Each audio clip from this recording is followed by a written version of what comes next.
series finales of The Pit and DTF St. Louis. Well, that's just a weird show. That DTF, it's weird, really weird. Miller Time at 10:41. Holy cow, Ken.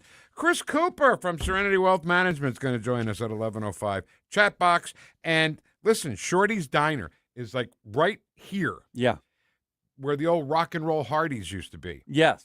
And it's a diner. 2 eggs over bacon, toast, coffee. I'm good. There we go. And Yeah. we're going to be broadcasting out there on May 8th. That'll be fun. Doing the show from there, so be sure you Come on out, Vic Heads. Let's go. I was going to say come on and have breakfast. It's more like brunch. Come on, have brunch. Yeah, like a brunch. Yeah, brunch. That's it. And please say it that way. Brunch. Okay, who's doing the Pledge of Allegiance, Kenny? Charles Greteke. Where's he been? I don't know. He doesn't say good morning to us anymore. I know. Good. Okay, go ahead, Charles. I pledge allegiance to the flag of the United States of America and to the republic for which it stands, one nation, under God, indivisible, with liberty and justice for all. Okay.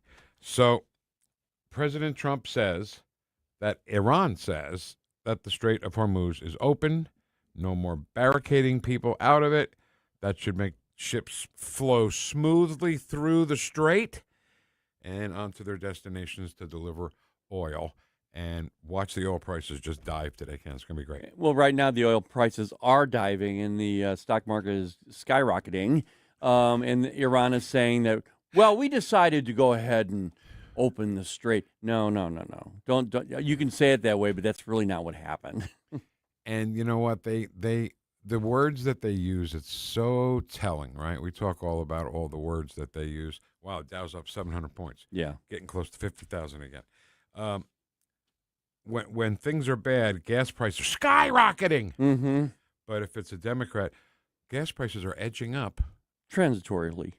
But you see the difference between skyrocketing and edging? Yeah. Edging sounds like just creeping up Yeah, just it's a not little much. bit. You know? Edging. And I don't know. So we're going to win. We're going to win. We're going to win this thing, and we're never going to have another Democrat president ever. That's my role. There we go. Good rule, Vic. All right, let's get rolling here. Dr. Susan Pendergrass from the Show Me Institute. Hi, doctor. How are you? I haven't talked to you in a long time. Good morning. I'm doing great. You don't like us anymore? Or what's the problem here? No, that's not it at all. I think my colleague David takes my spot. He's kind of a segment hog, isn't he? He's a regular. He's a good guy. He's fun. Yeah, he's fun. All right, so let's talk about such a great part of the Show Me Institute website, the Most School Rankings. And I just want to make sure every single school district in the state represented in this mostschoolrankings.org, yeah?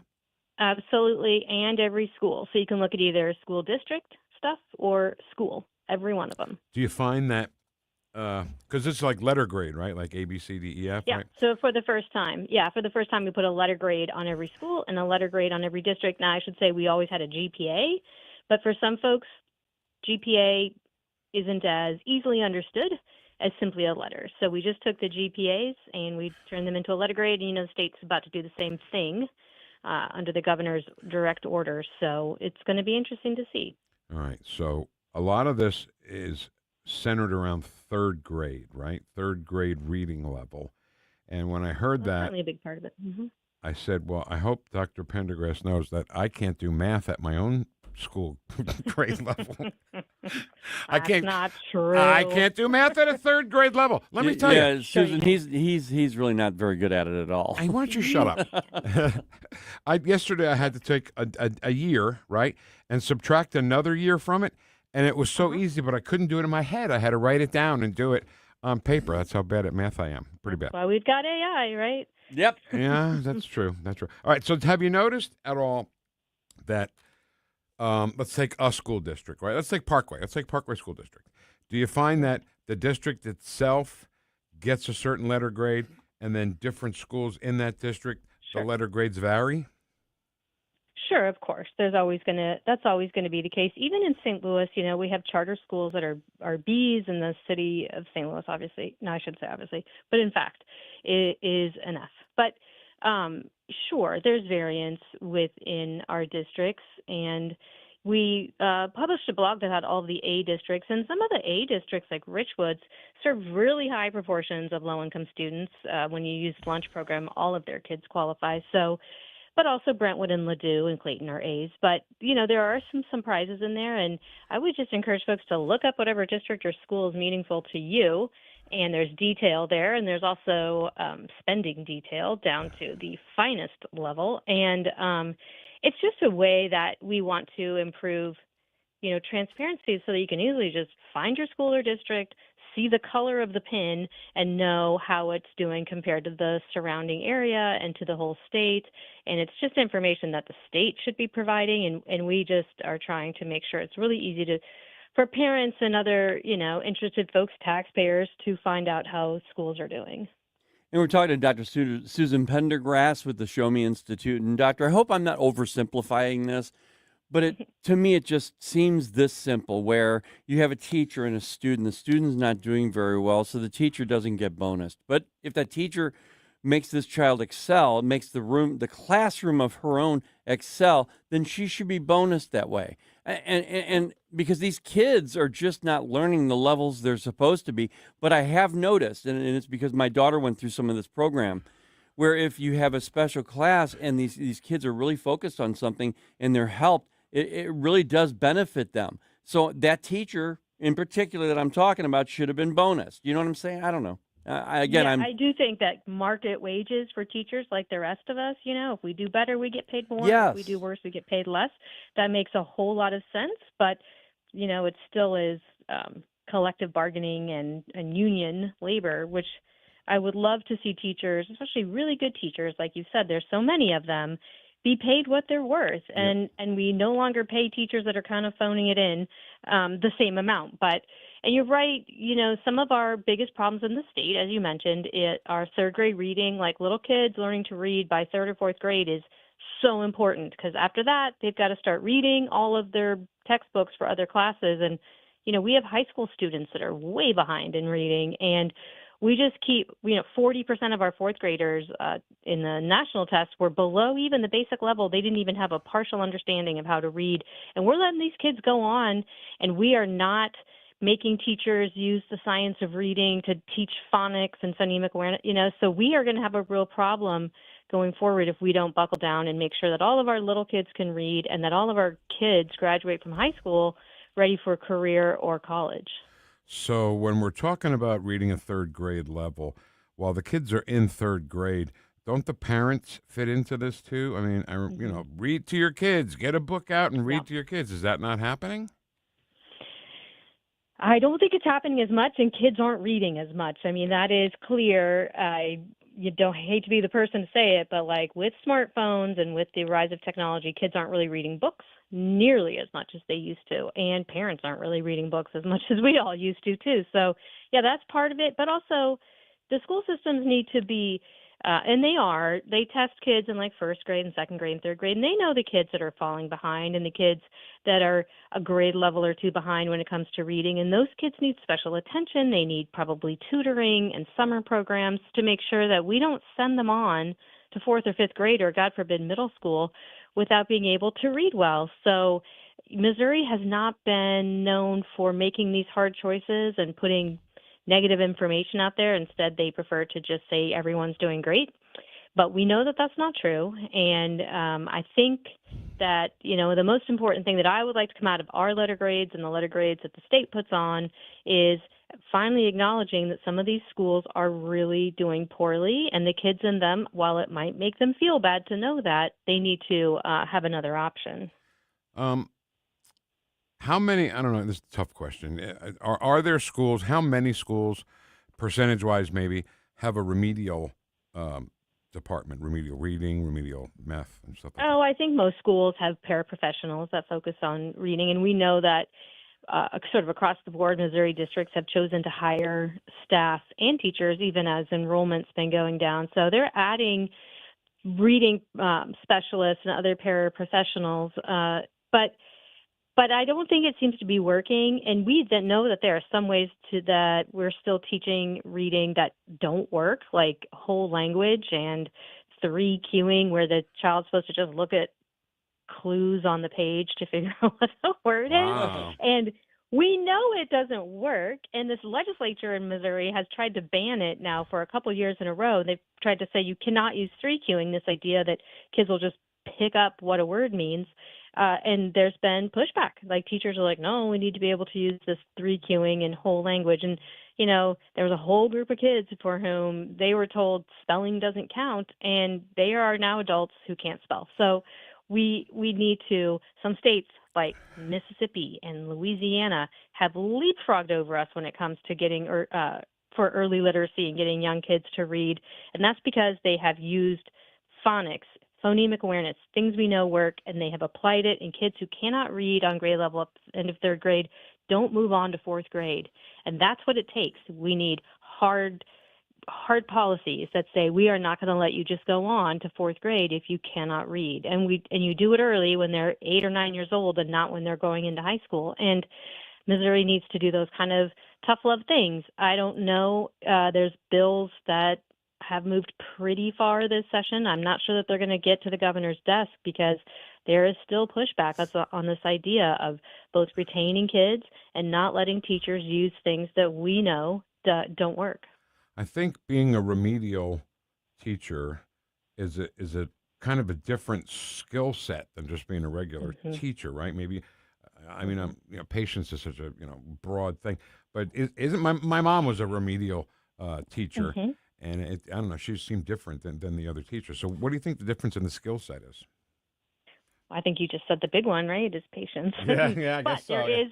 There is a whole thing called the science of reading, and there is a lot of research and knowledge about the best ways to teach children how to decode language. And those teachers have to apply it certainly more than the others because they're working with kids who are struggling to understand it. But yeah, anybody who teaches in elementary school, my experience watching my kids go through, need a lot of patience and that really nice teacher voice, because I know I couldn't do it.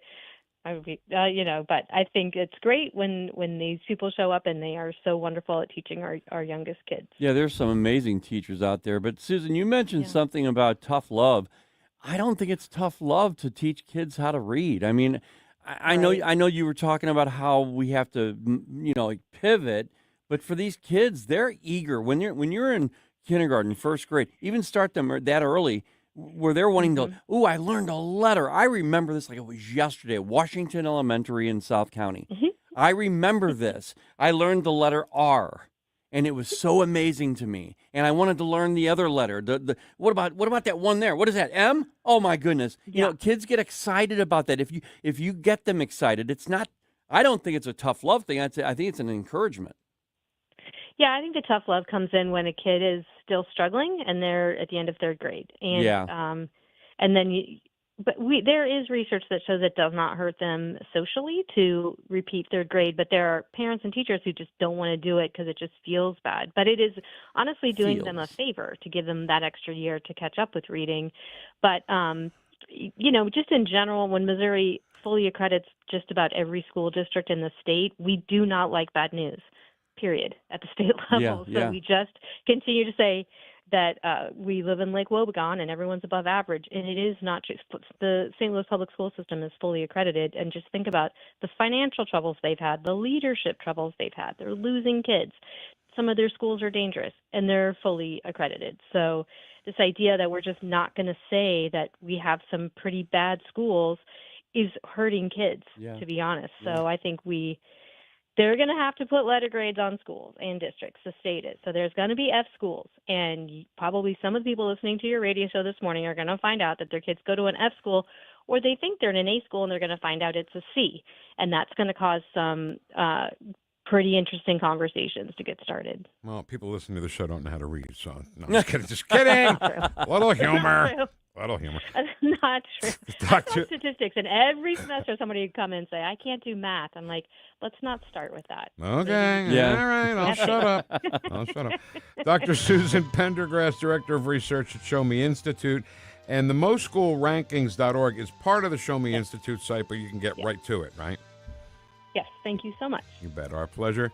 And tell Stokes to give you some time here, will you? I sure will. All right. Take care. Thanks, Susan. She's so delightful. Yeah. Gets the point all across in a very delightful way. And those parents finding out that their child's in a C or D or F school and they thought they were in an A school, that's tough love. Yeah, that's what I would call tough love. But you know what? I would rather know and then say, okay, I need to make a decision here than not know at all. We ran out of time, but I wanted to ask her about how a school district like Francis Howell gets all the attention, right? That's the only school district we really heard about during the voting session, you know? Yeah. And the problems of the schools, the books in the schools are not appropriate for kids, and Yep. a million other problems. But we'll get to it next time. All right, Commander Connors is next. This city desert makes you feel so cold. Watch us on our live stream using Rumble, Facebook, and Twitter. The Vic Porcelli Show. I wouldn't sell my bike for all the money in the world. If they have to pay out $159 billion. Not for $100 billion, million, trillion dollars. Over $1,300 billion. You're crazy. I know you are, but what am I? Made in St. Louis for St. Louis. It's News Talk STL. St. Louis's new choice for conservative talk. Live and local. I need to know what's going on in my city. News Talk STL. Sometimes it seems all lawmakers do is tax and spend. That's why Missouri voters passed the Hancock Amendment in 1980 to place a limit on what the government can do with your money. But the Hancock Amendment is outdated. It hasn't provided a taxpayer refund since 1999 and probably won't without reform. That's why Missouri needs a taxpayer Bill of Rights. Colorado has one, and taxpayers there have received more than $8 billion in refunds. It's simple. There should be limits on government spending and refunds when there's a surplus in the state budget. A taxpayer Bill of Rights constitutional amendment would help limit the growth of government. Missouri's budget has nearly doubled in the past 5 years, yet the state lags far behind states like Colorado in economic growth. The Hancock Amendment was supposed to protect taxpayers. Now it's time for an update and a taxpayer Bill of Rights. After all, it's your money. Learn more at showmeinstitute.org. The Show Me Minute has been brought to you by Show Me Institute and Show Me Opportunity.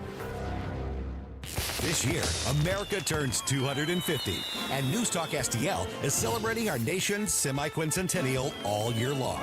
News Talk STL, #1 for live and local Soros-free talk, with proud supporters of our 250th birthday celebration. Doghouse Bar and Grill, Augusta Chamber of Commerce, and Ruthie's Family Restaurants. 250 years strong, and we're just getting started. 101.9 and 94.1 News Talk STL. I'm Dr. TJ, owner of the Institute of Natural Health, co-owner of Optimal Nutraceuticals, and the host of Wellness One. Wellness One is designed to cut through the nonsense and provide you common sense science-based information regarding health and wellness. On the show, we discuss topics like thyroid health, gut health, hormone optimization, and many others. Our show airs Saturdays at 10 a.m. and 2 p.m. and Sundays at 11 a.m. and 3 p.m. right here on Newstalk STL. And you can visit us at inhstl.com. That's inhstl.com. If you have a phone, you have a radio. Download the all-new News Talk STL app. Love the all-new Newstalk STL app. On my way to work in the morning. Usually I'm in the car. I listen on the app in my car every morning going to work. Download the News Talk STL app and listen anytime, anywhere.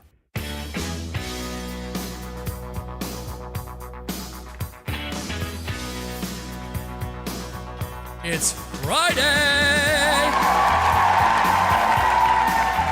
Talk lines are open now at 314-912-1019.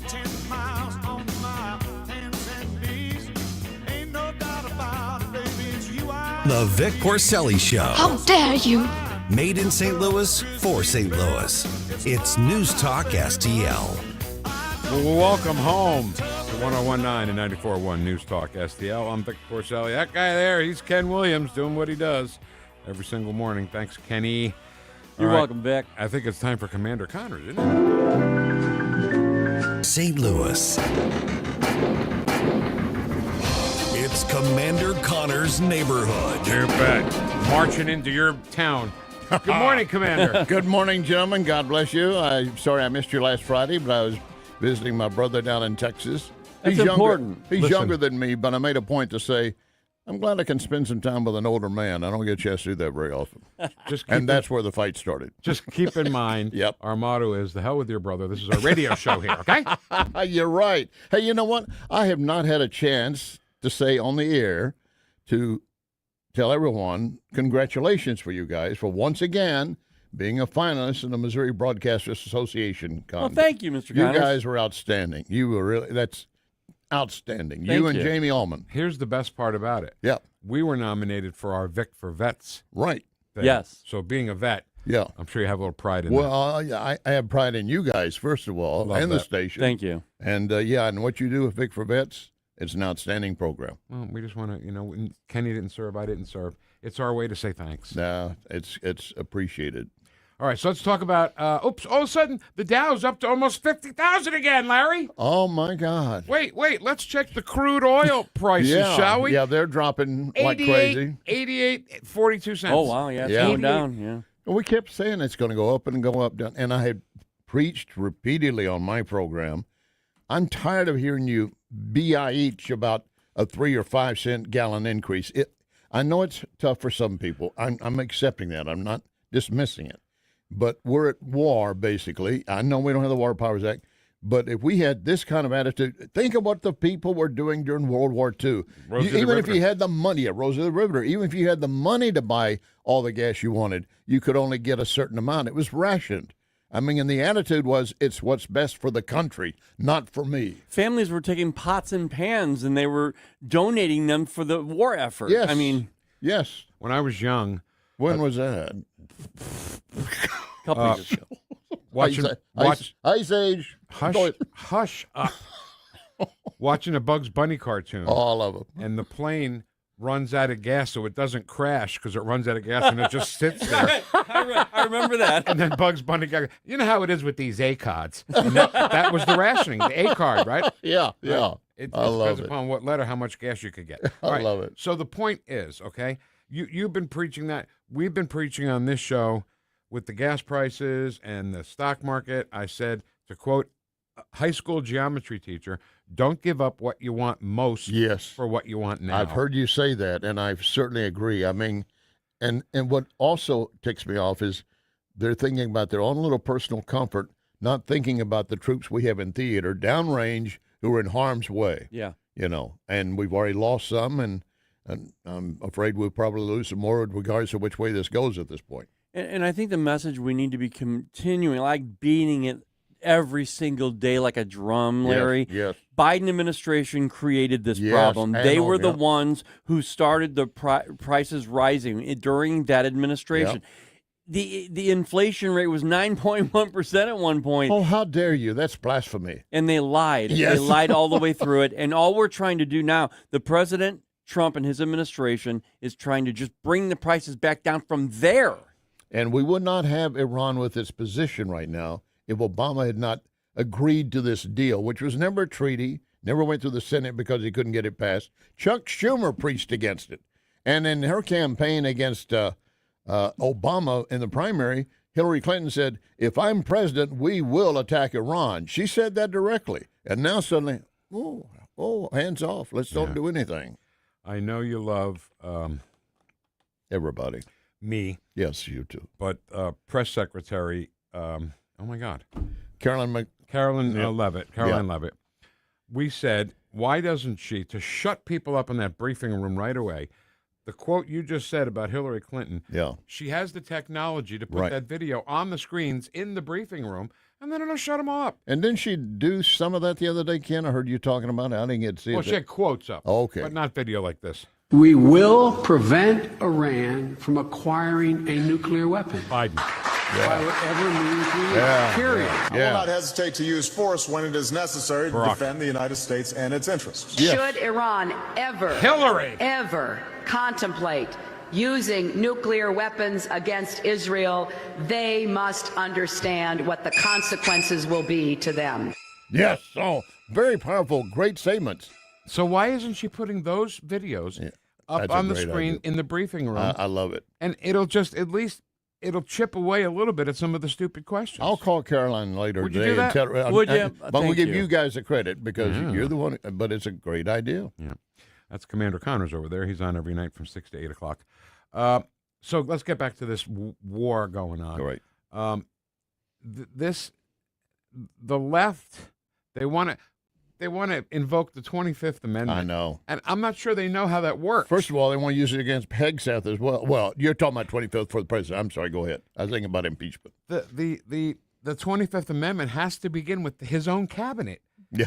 and his own cabinet is not going to vote to invoke the 25th Amendment. Oh, but Raskin said, I found inside the law saw that. that if the vice president and the Congress can get together and they can do it, do you think Vance is going to do that? Of course not. And then on top of that, so what if you do get Trump out?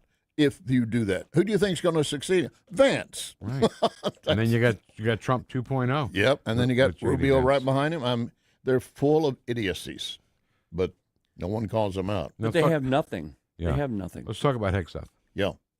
Well, we were talking about, to that extent, I jumped the gun. I was thinking impeachment, which we'll do again against Trump as well. They want to impeach Secretary of War Hegseth. On what grounds? He's following his commander's lead and his directions. That's so If he true. didn't follow the orders, then there would be not only an impeachment but a firing and out the door. So true.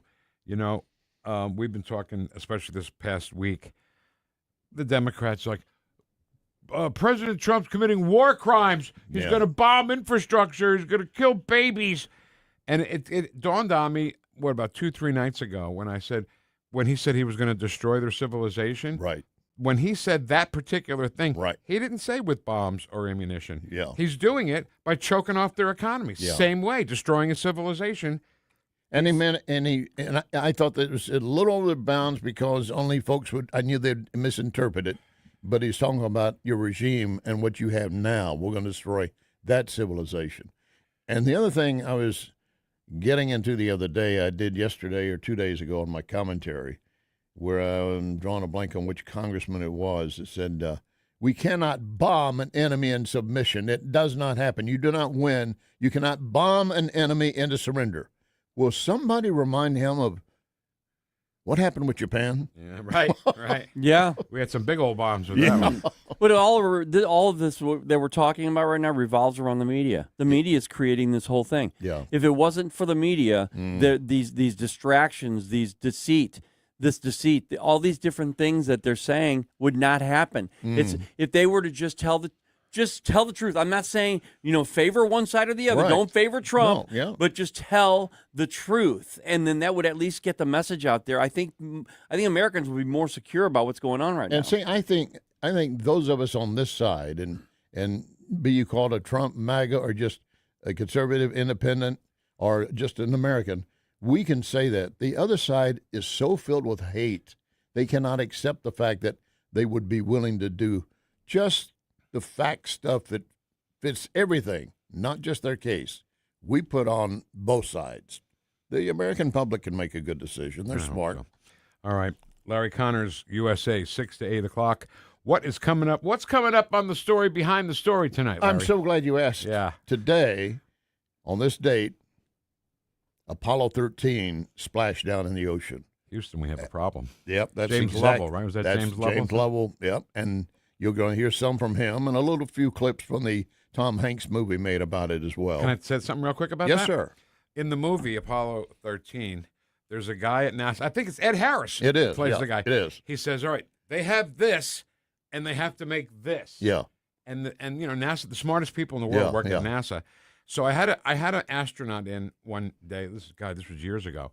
And I said, so in Apollo 13, when they did that, how accurate is that? He goes, that was pretty darn accurate. They had to take a bunch of scrap or whatever it was. Cardboard, basically. And make something useful out of it. They were trying to make filters, And got them home. Yes. And then it was 32 or below in that, capsule coming in. And their oxygen was running low. Oh, boy. And carbon dioxide was building up. Oh, boy. And then we lose contact with them as they enter the Earth's atmosphere to re-enter, normally 3 minutes maximum. And it went more than 4+ minutes, and everybody is just... They're dead. Yeah. Right. I mean, did they skip through and go on, or did they burn up? So that's the story behind the story tonight. Story behind the story tonight, sir. Apollo 13. Houston, we have a problem. Commentary, 12:30 and 3:30 this afternoon. Yes, sir. All right. God bless. Larry Thank Connors, thank you, baby. Commander Connors' Neighborhood. Thank you, and God bless you, Mr. Connors. Thank you for serving. Yeah. So, today is a weird day. We just had to move things around to accommodate. Well, I think we're being pretty accommodating, Ken. I like it. Don't you think? It's fun. Yeah. Change it up a little bit. Yeah. So, Wheel of Audio Clips is next.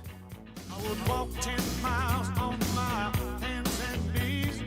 Ain't no doubt about it, baby, it's you I and the bees. I wrestle with the line. Stream the Vic Porcelli Show at NewstalkSTL. The Vic Porcelli Show. Are you ready to choose freedom over democracy? Because that's America. Made in St. Louis for St. Louis. It's News Talk STL. On the next Larry Connors, USA. Houston, we have a problem. The story behind the story of Apollo 13. Larry Connors, USA. Now, weeknights 6 until 8 on News Talk STL. Hey, it's Mike Ferguson. Mario's Donut Restaurant, that's your place to go for breakfast, lunch, and dinner. From mouth-watering sandwiches, omelets, delicious gyros, and Mexican dishes, to their revamped menu with cannolis, tiramisu, baklava, and danishes. And don't forget those famous donuts. Dine in or carry out, Mario's friendly staff is ready to serve you with love and care. Mention News Talk STL when you visit, or just visit mariosdonutrestaurant.com. What if Missouri eliminated its income tax entirely? Find out how at the Road to Zero Income Tax Town Hall. Hosted by News Talk STL's own Mike Ferguson. Joined by Senator Nick Schroer and Representative Ben Keithley. Come ready with your questions and get the facts on the plan to phase out Missouri's income tax for good. Thursday, April 30th at the Lodge de Pere, presented by AFP Missouri and Mo Tax Relief Now. RSVP today at afpmissouri.com. That's afpmissouri.com. Sunday, April 26th is packed with fun. When the Cardinals welcome the Seattle Mariners, you can score a classic chain-stitch Cardinals hat presented by Coca-Cola. Plus, kids 12 and under receive a Fredbird Hall of Fame ring presented by the Pasta House Company. And get the chance to run the bases after the game. Giveaways, post-game fun, and Cardinals baseball all in one big Sunday showdown. Get your tickets now at cardinals.com/promotions. This is Matthew Liberatore. Get your tickets now at cardinals.com. Every Sunday home game is a Kids Sunday at Busch Stadium. From Team Fredbird and games to a kid-friendly DJ, ice cream, and family favorite activities. Sundays are built for young fans. Plus, select Sundays feature kids run the bases after the game. It's a day made for smiles, memories, and Cardinals baseball together. Make Sundays your family tradition at Busch Stadium. Tickets and details at cardinals.com/KidsSunday.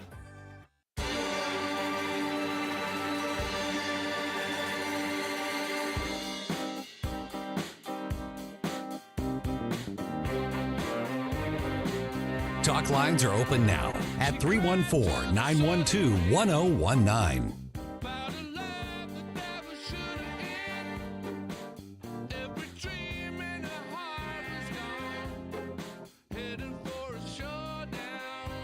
The Vic Porcelli Show. We're not going to Disney World or any other world. Made in St. Louis for St. Louis.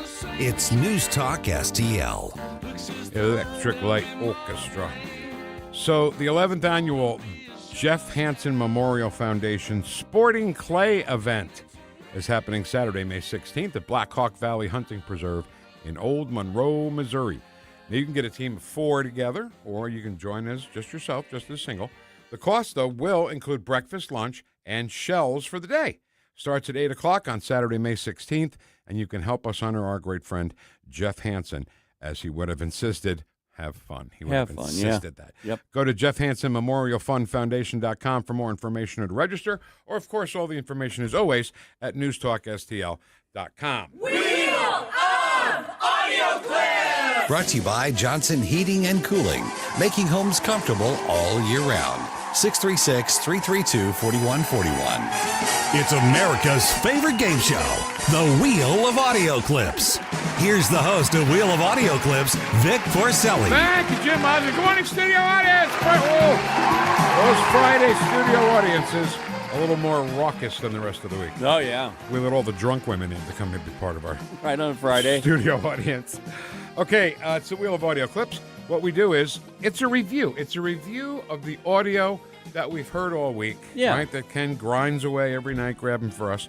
And he puts them all on the wheel. We spin the wheel. Wherever it stops, that's what we play.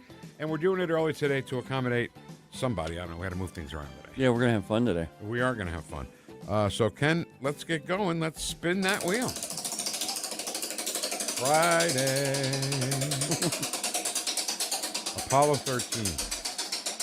Houston, we have a problem. Such an iconic thing. Oh, wow. So, listen. Savannah Guthrie came back because she's not grieving quite that much anymore because her mother still hasn't been found, whatever. Right. And she's been doing the show with Craig Melvin. And can I take a second to talk about Craig Melvin for a minute? Sure. His voice, how did he get into anything with that voice? It's so gravelly, and he sounds like, do you know when people have to go, and you do it for them? Oh, yeah. Right? Oh, yeah. I watch the show, and I go, clear your throat, Craig. So now here's a little piece of interesting information, because Hoda has been filling in for Savannah while she's out with the whole investigation and grieving process. And now Craig Melvin's vacation is this week, and sources inside NBC say he's afraid to go on vacation because of how good Hoda and Savannah will do back together again. Oh. And you know how TV is, you know. If they have overnight ratings, oh, my God, we're doing so good now. What Savannah. happened here? We get rid of Craig. So anyway, and this girl, Christine Roman's guy, I can't take her. I can't handle her. Well, she's an economist, but she always puts a left-wing spin on every single thing she reports on. Before you even get to that, who is she? I've been watching NBC for a long time. She just appeared out of nowhere. Yeah. Here's Christine Roman. Christine Romans. I'm like, well, who are you? I've never even seen. I don't like her face. I don't like anything about her. Okay. So they're talking about tax refunds being higher, but they have to do it in their snarky little way. Right. And if you need a little motivation, how about this? For those expecting a refund, they are higher on average this year. NBC's senior business correspondent Christine Roman's bringing us glad tidings of great joy. And we need it. A bigger refund. And we need those. Why are they bigger and how much bigger? We're talking about parents, seniors, homeowners, anybody who's like a gig worker who's got overtime and tips. Those are all the people who are going to get more money this year. So it's a big group of you out there. And we're talking about $3,400. That is the typical refund at this point. That's up about 11% from last year. So that is a good extra chunk of money. So, once again, in their NBC way, yeah, she's got to say, and we need it. Right. And that was that little thing she put in there. Oh yeah, they're good, but we need it. We're in bad shape. You know, this terrible president that we have, we need it because he's so bad and so stupid. Right? Isn't that what the Yeah, that's what I got out of it when I heard it. When I initially heard that, I'm like, okay, I have to grab this. She's the worst. They're all, you know what? They're all the worst. But put them all together, and they're collectively the worst. All right, spin the wheel. Let's get another one going. Just checking the Brent crude oil, Ken. Yeah, 87 and 76 cents. And I want the gas to start going down as quickly as it went up. I agree with that because boy, it shoots up in an instant. Oh, the barrel price went up $1. Oh, let's raise some gas prices. Yeah. All right. Sorry. So, look who it is, Ken. Democrat Representative Pramila Jayapal says that when they take over, she's assuming they will take over. There's no guarantee of that, right? Right. But when they take over, they're going to get rid of ICE and the Border Patrol. And then when we take power, we're going to get the kinds of reforms and dismantle ICE and CBP in the way that I think they should be. Let's talk about the fact that President Trump incited an erection. I don't know what that has to do with anything. I know.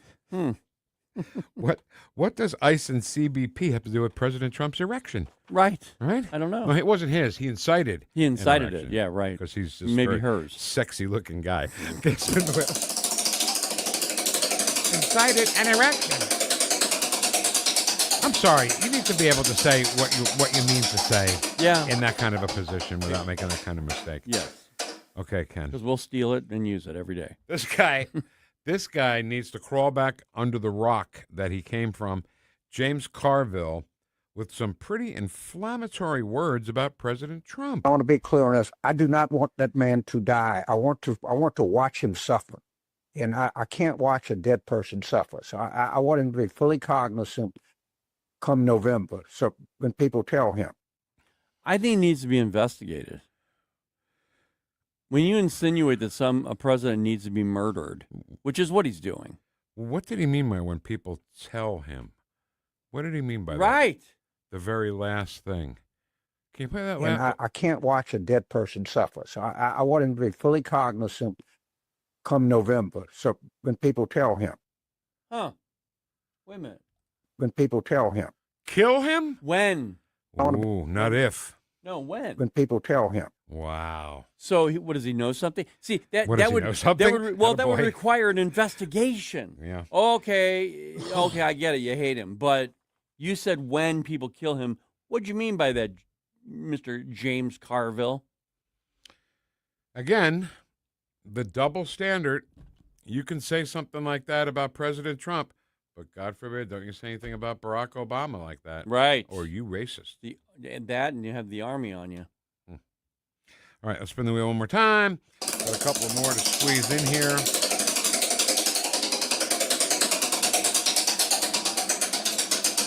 All right. Oh, this is J.D. Vance, who is reporting on the progress of the peace talks. And he had like the good news, bad news thing. We've had a number of substantive discussions with the Iranians. That's the good news. The bad news is that we have not reached an agreement. And I think that's bad news for Iran much more than it's bad news for the United States of America. So we go back to the United States having not come to an agreement. We've made very clear what our red lines are, what things we're willing to accommodate them on, and what things we're not willing to accommodate them on. And we've made that as clear as we possibly could. And they have chosen not to accept our terms. So we've talked this morning already, Ken, about the Democrats not really sure how the 25th Amendment works. Yeah. I think they just say, I invoke the 25th Amendment, and then the president leaves. It's not how it works. The president's own cabinet has to start that, has to initiate a vote that we don't think he's capable of performing his duties, and then it goes to Congress to vote on. But and there's a reason for that. Yes, of course there's a reason for that. The reason is so that the other branch of government can't remove an executive branch member, which is the President of the United States. And do they really think that J.D. Vance, guy you just heard, Marco Rubio, I mean, you face it, go down the list. Duffy, Transportation Secretary, none of them are going to say, yeah, let's get rid of Trump. And thank goodness now, right? Because look how smart he looks now with the oil dropping and the gas prices coming down and the stock market going wild.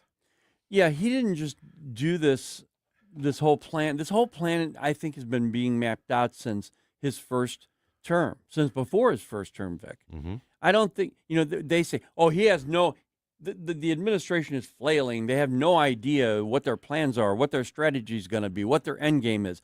They have every bit of that. They've been telling us, if you actually do listen to the press secretary of the Trump administration, she tells you every time she gets a chance exactly what they're planning to do. Right. But they don't want to hear that because if they acknowledge that for 1 second, Vic, that means it's a victory for Trump, and they do not want it. And they don't even hesitate to say this president has no plan. He's got no escape route. Yeah, everything. Everything that would be a failure. They just don't hesitate to say that about him. And now, how stupid do they look? And by the way, Trump's war of, what do they call it? Trump's, war of, I don't know, that is his war. War of choice.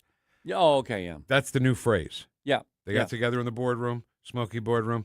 All right, this is what you say, okay? You call it Trump's war of choice. And do you know how that's going to be a big loser for them? Because it's going to be an incredible world victory for not just the United States, but for every other country around the world. And then as a victory, they'll say, well, it's his war of choice. Yeah, it was. That he won. Congratulations. And the people of Iran can finally be free, live a life where they don't have to worry about. They hung the first woman protester. Yeah, I know. They're the worst. All right, Ken, let's spin the wheel. We got a couple more. Vic, we talk about Islam all the time. Islam is what took over that country. Islam is what took over all those countries in that region. Mm-hmm. They don't want them there. They're trying to do it here in the United States. Want mini skirts and nothing on top of the head things. Speaking of that conversation, look what we landed on. Oh, my goodness. Look, the wheel landed on Zoran Mamdani, the Islamist. Talking about the first, let's call it the failure, government-run grocery store. We will use government to respond to rising prices and unaffordable groceries. Since the pandemic, grocery prices have gone up, and they haven't come back down. Between 2013 and 2023, grocery prices increased in New York City by nearly 66%, significantly higher than the national average. During our campaign, we promised New Yorkers that we would create a network of city-owned grocery stores, one in each borough. And we are here today to celebrate the site of the Manhattan store, La Marqueta, which will be open by 2029.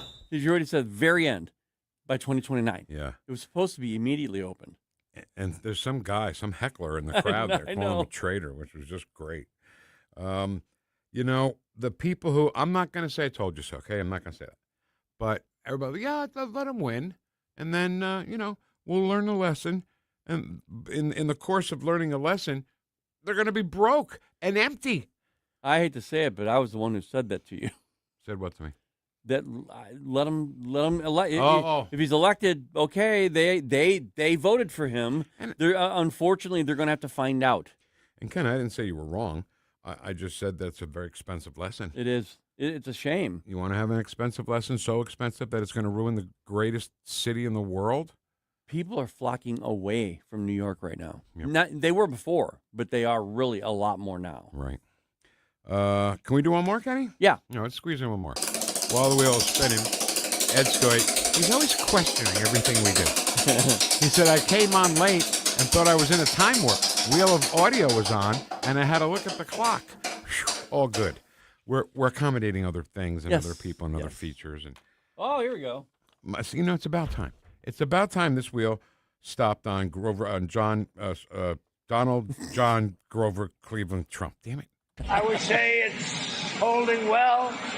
Their military is destroyed. Their whole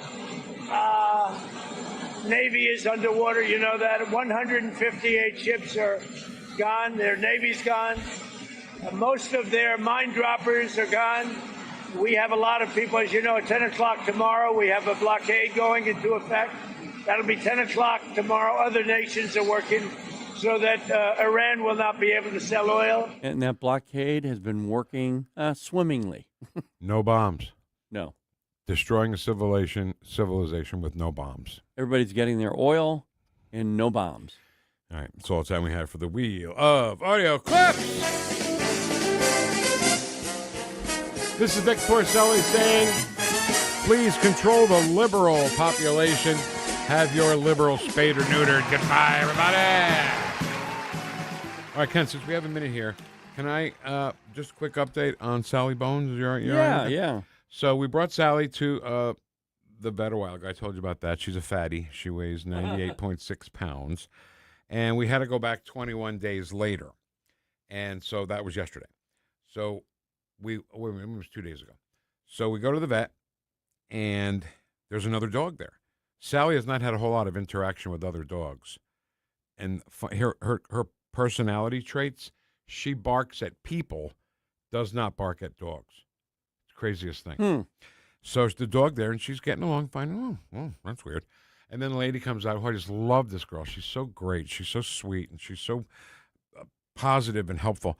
So they had to give Sally another shot, and she says, "Oh, just let me. I'll take her back, and then we'll bring her back." And in my head, I'm saying, "She's not going to go with you. She's not going to. What? Sally, where are you going?" Sally just walked away with some stranger. Wow. You know? Wow. I was like, I don't know if that's good or bad. Well, I'm obviously you were trusting this person, so Of maybe course. Sally figured. By the way, you can look up there on the screen and see Sally. Thanks, Kenny. And you see Rudog, the Rudy. Rudy's Rudog. there. Yeah. Looking like a Nick Park animation. We let him out of Rudy jail for a little bit. Oh. He goes into Rudy jail a lot. That happens. Yeah. He's a troublemaker. Yep. And there's Sally Bones laying with her face in the rug, which she loves to do. So I would also like to brag just a minute, because Sally lost a half a pound. Wow. She's down to 98.1 pounds, thinking about her girlish figure. Okay. Right? I like that. Yeah. She's such a great dog. Congrats, Sally Bones. And by the way, Sally is turning into Daisy. If you ever read Blondie and Dagwood in the comics, yeah, Daisy's in every panel because Daisy just follows Blondie or Dagwood around the house, and that's exactly what she's doing. Oh. Supreme Court decisions coming down. Susie Moore will fill us in on that next. Whoosh. Scott, can you believe it's already been more than a decade since the Queen of Carpets sold flooring to St. Louis area contractors? I know, but I don't have to be a king to offer contractors today's lowest prices. Yes, contractors owe it to their customers and themselves to shop at Best Buy Flooring for the largest in-stock selection of carpet, carpet tile, sheet vinyl, laminate, hardwood, luxury vinyl plank, and luxury vinyl tile. Plus 3 convenient locations, North County, South County, and Metro East. Open 7 days a week. Best flooring, best selection, Best Buy. Best Buy Flooring. We've been here 30 years, 30 Christmases in this house, and we have the traditions that most families have. That's Terry talking about her experience with Rhino Shield ceramic coating. We did Rhino Shield 14 years ago, and the house still looks the same as the first day. Rhino Shield really worked with me to help me get just the right nice soft yellow, and it's 14 years later, and it's the same color. The main reason Terry called Rhino Shield is because it's backed by its 25-year transferable warranty. It just sounded wonderful that we could have the house coated with Rhino Shield and not have to worry about it again for 25 years. Take it from Terry. Give Rhino Shield a call now for a free evaluation. 877-25-RHINO. 877-25-RHINO. Or visit 877-25rhino.com. There have been neighbors that have come by and said, "Did you just have your house painted?" Because they wanted to know who the contractor was. And I said, "No, it's actually Rhino Shield." 877-25rhino.com. Tired of settling for generic fishing gear? Say hello to Bullseye Bait and Tackle, O'Fallon's one-stop shop for serious anglers. Live bait, premium tackle, rods, reels, and an unbeatable selection of lures from top brands like Megabass, Zoom, and Berkley. Whether you're after bass, catfish, crappie, or bluegill, they've got the gear to help you land the big one. Plus, their expert team, led by Mark and Liz, provides rod and reel repair services. Bullseye Bait and Tackle, 266 Fort Zumwalt Square, or at bullseyebaitantackle.net. KLGY HD3 Clayton, K270BW Bellefonte, KNBS Bowling Green. This is News Talk STL at 1019, 94.1, and always streaming at NewstalkSTL.com. Breaking news this hour from Town Hall. I'm Rich Thomason. Oil prices are falling and stock prices on the rise. In fact, the Dow's up more than 1,000 points. This after President Trump and the Iranian foreign minister took to social media this morning, making separate announcements that the Strait of Hormuz is fully reopened to commercial shipping. The president says that Iran, with the help of the U.S., is now working on removing any remaining mines from the strategic waterway. President Trump says Israel has been prohibited from further strikes on Lebanon, saying enough is enough in the Israel-Hezbollah war. Mr. Trump's invited the leaders of Israel and Lebanon to the White House. After announcing a 10-day ceasefire between Israel and Hezbollah militants in Lebanon, the president invited the Israeli and Lebanese leaders to Washington for what he said would be their first meaningful talks since 1983. Lebanon will be meeting with Israel, and they're probably going to do it at the White House. Israel and Lebanon have technically been at war since Israel was established in 1948. Greg Clugston, Washington. As far as the Iran conflict is concerned, President Trump describes things as going swimmingly, and he says he thinks that the war could be over pretty soon. The Artemis 2 astronauts, they're recounting their recent 10-day mission to the moon. Commander Reed Weissman says the crew is still trying to decompress. It's very hard to fully grasp what we just went through. He says on the ride back to Earth, the heat shield held up. Pilot Victor Glover enjoyed the release of parachutes before splashdown. If you dove off a skyscraper backwards, that's what it felt like. Astronaut Christina Cook says she's not a person who likes attention, but realized this trip around the moon produced a lot. We've done this together. We took your hearts with us, and your hearts lifted our hearts. NASA is already working on Artemis 3 for next year. I'm Ed Donahue. You're not just overweight, you're in survival mode. No pill or crash diet's going to fix that. They don't address why your body is storing fat. At PhD Weight Loss, they treat unwanted weight as a symptom, a signal that your metabolism, hormones, and stress response need attention. Fix that, and the weight comes off naturally. Call PhD Weight Loss, mention Mike G, you'll get 2 weeks free, and they'll pay for your food. Call 864-644-1900, 864-644-1900, mention Mike G, or go to myphdweightloss.com. In his new movie, The Dragon's Prophecy, Dinesh D'Souza brings the new Middle East into focus. Could the fate of the world, of humanity itself, be somehow tied to this place? At long last, we have peace in the Middle East. Israel and Christians are coming together in a way they have never been before. But is this the end of Hamas and radical Islam? The Dragon's Prophecy is powerful, prophetic, a must-see movie. Now available on Amazon, YouTube, and iTunes. This hour of News Talk STL is brought to you by Rodney and Jen Wallner and the entire Wallner home selling team at Berkshire Hathaway. Call them today at 314-810-SOLD. 314-810-SOLD. From the Michaels Flooring Outlet Weather Center. Strong to severe thunderstorms possible this evening into tonight, but first, a warm and breezy day with a very low chance of rain, up to 86 this afternoon. Clouds on the increase. Rain and storms likely around the St. Louis metro from about 9 p.m. to 2 a.m. Some of those could be packing a serious punch, so watch this one closely. Lingering showers move out early Saturday morning. It turns much cooler. We're talking 50 for the morning low Saturday, and the high tomorrow only 59, even as the sunshine comes out. From the First Alert 4 Weather Center, I'm meteorologist Matt Chambers. Vic Porcelli. Come on, you're Italian. You understand. Every day is a busy day all of a sudden. You talking to me? You talking to me? Tough and smart, and I love Italian, so he's definitely Italian. At least I have this show to come and talk about it and let some stuff up. What kind of a show are you guys putting on here today?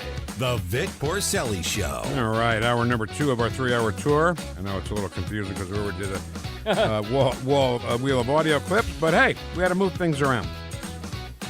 And Chris Cooper's coming in at 11:05. He's bringing his kid, so we can just poison his mind as soon as he comes in. That'd be great. Chat box and Shorty's Diner at 12004 Lackland, right around the corner here. Yeah. It's going to be open and soon, and we're going to be doing the show from there. Right. I hope we get like 2 eggs over, bacon, toast, and coffee. Out of the but he deal. has it. That's all I'm asking for. 2 eggs over, bacon, toast, and coffee. Right now it's time for Smoozy Q. Oh, Susie Q, baby, I love you. Susie Q. I'm the boss. How about that? And I should have listened to Susie more from the beginning. I think you're right. I think you're absolutely right about that. Good morning. Good morning. Hi, Susie. Hi. So you poked your head into our little room there in the morning, said Supreme Court decisions today. Turned out to be one decision. What is it? This was one involving Chevron and whether or not they had to have this case tried in state court or federal court. So it wasn't like the big Voting Rights Act that we were thinking was going to come out maybe, or any of the other kind of bigger, sexier items that we've been waiting on. They're starting oral argument again next week. I suspect we'll probably get some more decisions next week. The thing that happens inevitably whenever I say, oh, the Supreme Court's going to hand down decisions is whoever I tell that to says, which ones? We never know.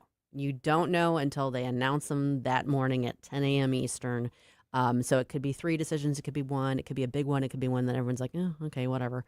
So I just wanted to alert you guys ahead of time that they were giving one. Yeah, and this one's a big deal for Louisiana. And it's kind of interesting because it goes back to like World War II. It involves like law and interpreting things that involve World War II. So it's kind of interesting from like a law nerd standpoint, but it's Which not. you are. Right. I am. Which is fine. But it's not one of those that's going to be like big headlines blaring today or anything. When will those big blaring headlines be? Before when? When's the session over? The cutoff is they end their term basically at the end of June. They have on occasion like gone into like July 1st or 2nd, but I will maintain they will be done by the end of June this year because of the 250th celebration. Yeah. They're going to want to get out of town as fast as they can. I got to tell you that they reconvene the first Monday in October. Yes. I learned that through a movie called First Monday with Jill Clayburgh. God, I loved her so much. She's dead now, unfortunately. I know. She was so great and so funny.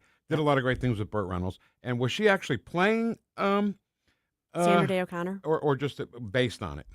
That's a good question. I think it might have been loosely based that's on fine. it, but That's I'm not fine. 100% sure. You should ask the person who comes in behind me. Oh, I'll be damned. I will do that.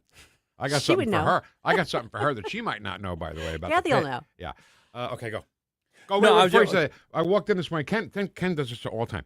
I walk in and I say, "Hey, Vic," and then he'll give me all this stuff, and I'm like, "Oh, that's great. You do it because you know all about it." No, I'm just reading. I'm on social media and I'm seeing these bots. I'm getting attacked by bots. And the more followers I get, the more bots I get attacked with anytime I make a remark. And a lot of this stuff is happening about like Pete Hegseth. There was an issue he had recited something from what movie was it? Pulp Fiction. Pulp Fiction. They were saying that Pete Hegseth used his opportunity to recite something from a scripture from Pulp Fiction. Well, then that was actually a creation from an out of country. I don't know what you would call them. They start a lie and then they spread it throughout social media. It became the #1 trending thing on X, and it's completely false. It's true. It's completely false. Then the news, NBC picks it up, CBS, ABC, they all picked it up, and it's a complete lie. But it was created between. It's a conglomerate of media people, or I guess what would you say, propaganda people from CCP and Iran. They're in conjunction together, creating this apparatus that they can spread this information anytime they want. The one person said, and I thought it was so interesting, I can't remember his name, but on social media, Susie, he said, "We're not at war anymore in the world. There is no more war in the world. We are at war with ourselves. MAGA needs to stick together because they're giving information to try and pull MAGA. MAGA's the target right now, to pull MAGA into pieces, to get rid of them so Trump will be completely on his own." And I believe that. I think they're trying to spread so much propaganda that we just can't even. We don't know what's true. We don't know what's false.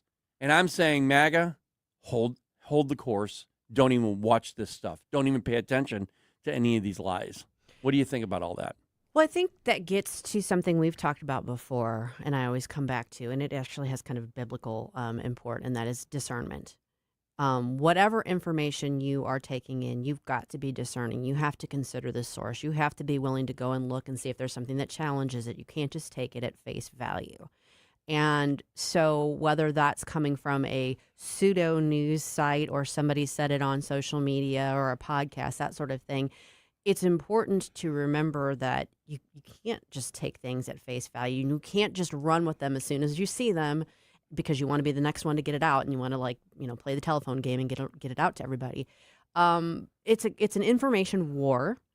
So to the point of that tweet that you referenced, it's a war for people's perceptions and their minds because that's what motivates people to act. It motivates them to vote. It motivates them to get on board with different movements. And we talk about low information people in general, getting the lowest of low information. You mentioned perspective. Well, perspective's reality now. I mean, when people see something, that must be true. That's got to be true. We need to, I don't know what it would take, but people have got to be, like you said, more discerning. Well, and the problem with that is the danger zone there is, like we talk about media literacy. You've probably heard that term before. There was this push, particularly under the Biden administration, to sort of rein in what people could share on social media and how they could share it, and to get people involved in media literacy programs, which were all part of like NGO type leftist agenda items. So it was kind of sucking people into that as its own form of propaganda, if it makes sense. So you want to be very careful about saying, they shouldn't be allowed to do that. I never said that. No, I know you're not. I'm just saying in general that sometimes that leads people into that theory of, then maybe we should like tamp down on that. But then that's like, it's its own trick box. Exactly. No, I am a First Amendment purist. I want everybody to be heard because then I can see who they are. Yeah. I don't want people hiding. And that's, but I think the problem is these organizations outside of this country, and it was proven, documented that whole thing. They found that they traced it back to where it was located. I think it was in Iran somewhere, and then CCP was taken. They were together. that kind of information is so dangerous if people start to believe it and then they start to trend on X, which is a big source for information for people. Sure. Well, I mean, it's incumbent on each of us to use our thinking caps. And that's a new thing, right? When we were kids, when there was no internet, Dad read the paper, right? Look, Marge, Trump colluded with the Russians. Yeah, right. You know? Right. So it must be right. It must be right. So and we have to do that, though. We have to take the extra steps. When you read something, Trump colluded with the Russians. Is that right? And then you got to go cross-reference now. We're in the era of cross-referencing what anybody says in the news. Well, and it's made even more complicated by the fact that the sheer volume, because we're connected to the internet, because it's 24/7. I mean, you are bombarded day in and day out with pieces of information, and in each one, your brain has to stop and go, okay, is this reliable or not? And it's not an easy thing to do. Cross-reference. And I guess my point about this whole thing is, what can we do as MAGA, as conservatives, common sense conservatives on social media? I would suggest that when someone says something like that and you're not even sure about it, ask them the question, where'd you get that information? You're probably going to get either a name called at you. I mean, I don't have the energy for it to get debating every single person that does that to me. But right now, I try to say, well, where'd you get that information? And then I get angry. But yeah, no, and that's true whether you're having a face-to-face conversation or it's online. If someone is presenting something to you, kind of trying to start a debate, it's totally fair game to say, oh, okay, well, so what are you basing that on? Where is that coming from? Yeah. Because a lot of times when you do challenge people in that way, even if politely, but you can challenge them to back up what they're claiming. I'm just asking. And a lot of times they can't. They get so riled up so quick. Oh, yeah. You You're can right, be man. as calm as anything. Well, what makes you say, because Trump sucks, that's why. I see what you're doing. And that's the tell, isn't it? It is the tell. It is the, look at her That's playing hell, poker. I know. All right, so I found something interesting. I was going to say fascinating. It's not really fascinating because you should have done it a long time ago. Sonia Sotomayor apologizing to Brett Kavanaugh. Yeah. Is that what she did? Can you tell us about that? Yeah, so she was speaking at I think it was the University of Kansas Law School last week, and she was talking about, just their procedures at the court and different cases and stuff without going into specifics. But she was talking about sort of their different viewpoints, and she alluded to, I don't think she named him by name, but she alluded to one of his opinions in a case involving immigration. And it had to do with whether it was okay for law enforcement to temporarily stop someone to check and see if they were potentially not legal, that sort of thing. It was in that context. And he had written an opinion that referenced that basically that was like a minor inconvenience. And she talked about how one of her colleagues basically, their parents were professionals and she wasn't sure they'd ever interacted with people that worked hourly. So the implication was that this person was very out of touch and privileged and isolated. And it was clear she was referring to Kavanaugh. And so she got called on the carpet for that. And I don't know whether she, got a stern talking to from Chief Justice Roberts or if they had a collegial type, thing where they all got together. But she came out and did kind of the unusual thing of herself making this formal apology, because while she was trying to say, some people have different life experiences that they bring to the table, the way she ended up making it sound was that Kavanaugh is like an elite snob, and you're not supposed to do that. All right, so let me make sure I got this right. That was kind of a long way to say it. Sorry. No, it's okay. I just make sure I got this accurately. So, Chief Justice Sonia Sotomayor, in a backhanded way, apologizes to Kavanaugh, and she got chastised for that? No. She criticized, and she's not the Chief Justice. That's John Roberts. Did I say Chief? Yeah. I'm sorry. Supreme Court Justice. She was giving a talk, and in that talk, she alluded to one of her colleagues basically being privileged and isolated.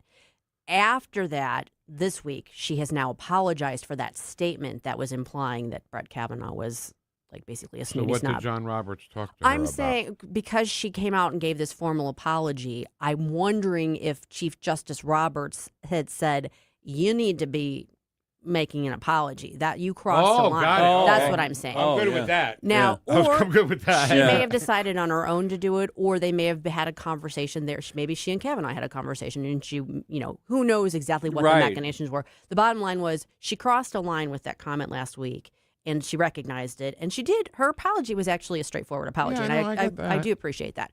It's just a little unusual. They will kind of go after each other in the written opinions, but they're going after like the actual opinion or the stance that's being taken. They don't usually personalize it. Her comments last week personalized it and basically was saying, like, this dude's out of touch. He's privileged. He doesn't know what he's talking about. We're talking to Susie Moore, of course, co-host of the morning show and deputy managing editor of RedState.com.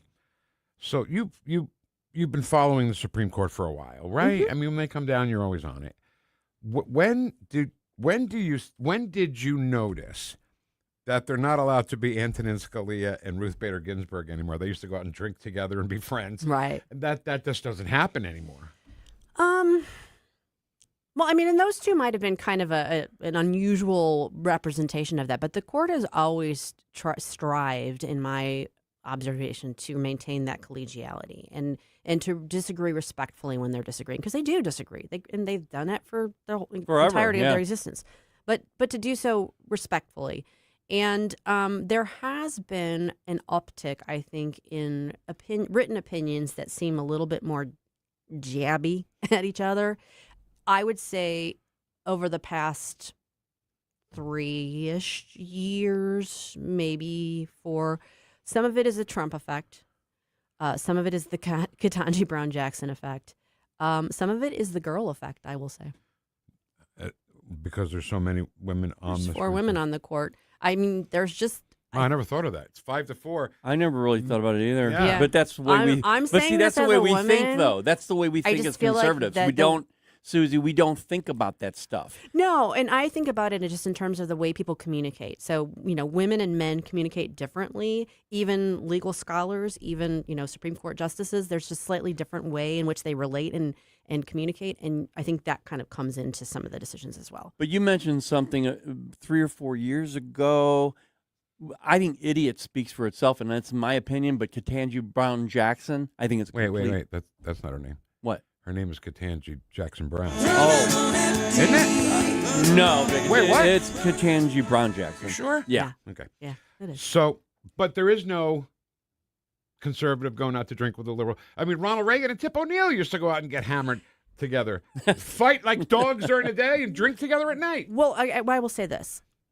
There's none of them that are taking vacations together that I'm aware of the way that Scalia and Ginsburg used to. I don't know that they don't sit together in the cafeteria. I don't know that they don't hang out and go play bridge or something. Nothing public, yeah, it's just not.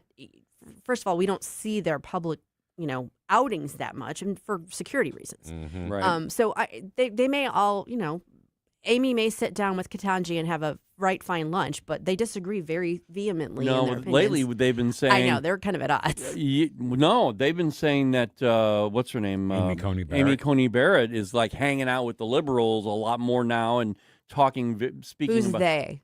Well, they is the big question.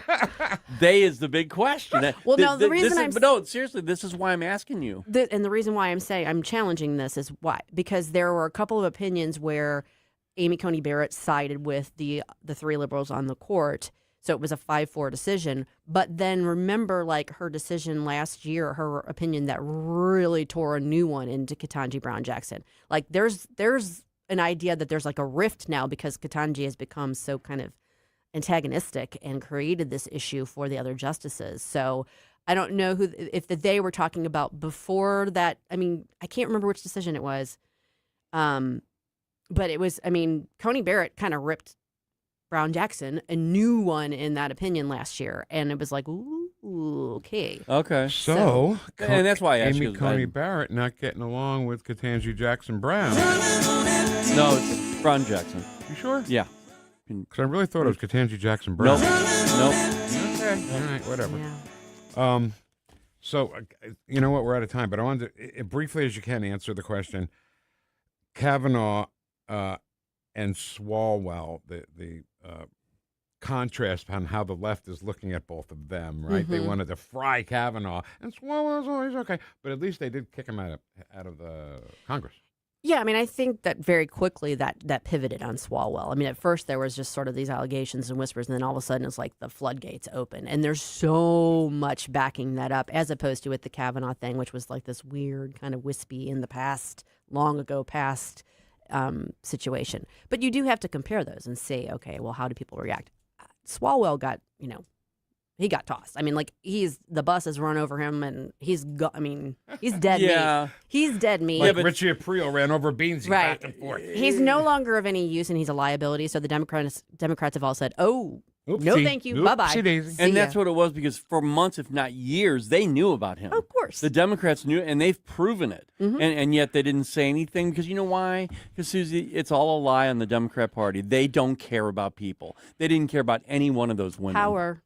Power and control. Red State Radio, Sunday, 4 o'clock. That's right. I'll be there. Okay. I've got Ward and Sister Told You with me. Okay. So, two of my favorites. Yeah. Great. Yeah. All right. Susie Moore, Deputy Managing Editor of RedState.com. Ken, you know what's next? What? What are you watching? All right. On 101.9 and 94.1 News Talk STL. Welcome home.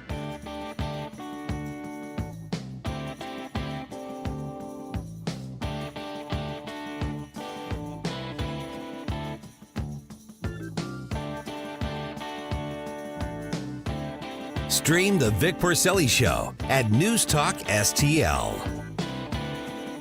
The Vic Porcelli Show.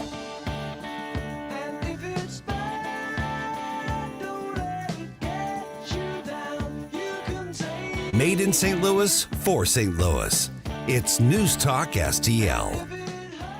Nobody does it better, ladies and gentlemen. Kenneth James Williams. Thanks, Vic. So Chris Cooper's coming in about an hour or so. He's bringing his son with him. Yeah. And that made me think of, well, what a lucky kid this kid is, right?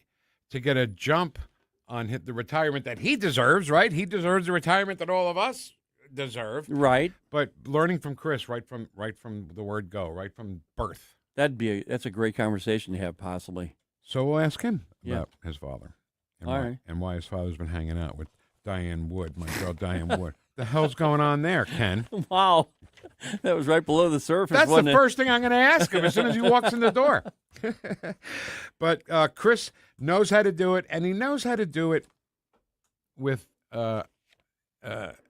humor, fun, stuff like that. Yeah. Not a stuffy, oh, yes, come on in here and let's check your portfolio. That's not how Chris does it. No. But he's got some great books you should read. You know, one of them is called The New Holistic Retirement, and the other is called Tax-Free Strategies for Long-Term Care. You can get both of those at SerenityNowTax.com. And the new book, Ken, The Business Owner's Playbook for Financial Clarity. Wait a minute, a new free book? Yeah. Huh. When he told me about it originally, that one must be expensive. Nope, that one's free too. Okay. Get it at SerenityNowBiz.com. Serenity Now with Chris Cooper. Investment advice offered through Fortis Capital Advisors. Serenity now! The Laborers International Union of North America, Local 110, was formed in 1933 and from the beginning has strived for progress and the well-being of others. The laborers of Local 110 are hardworking men and women who take pride in their great work. They are the fastest-growing union of construction workers and one of the most effective unions representing plants and quarries. Laborers Local 110 has the best medical benefits, pension, education, and heavy construction training in the market. Visit lu110.com and start your future today. 1 in 4 women will have an abortion before the age of 45 in this country. That's the tragedy we must work to stop. Mike Ferguson from The Morning Show here, and that is why Reach Reproductive Health is here, to empower parents to save the lives of innocent children and to see these families come to Christ. And you can be a part of saving and changing lives. So pray and visit outreachforlife.org to learn more, volunteer, and donate. That's outreachforlife.org. News Talk STL. We talk about race relations. This conversation has completely made me crazy. This is complete insanity. And I'm sick and tired of it. 101.9 and 94.1. I find it to be a conversation starter. News Talk STL.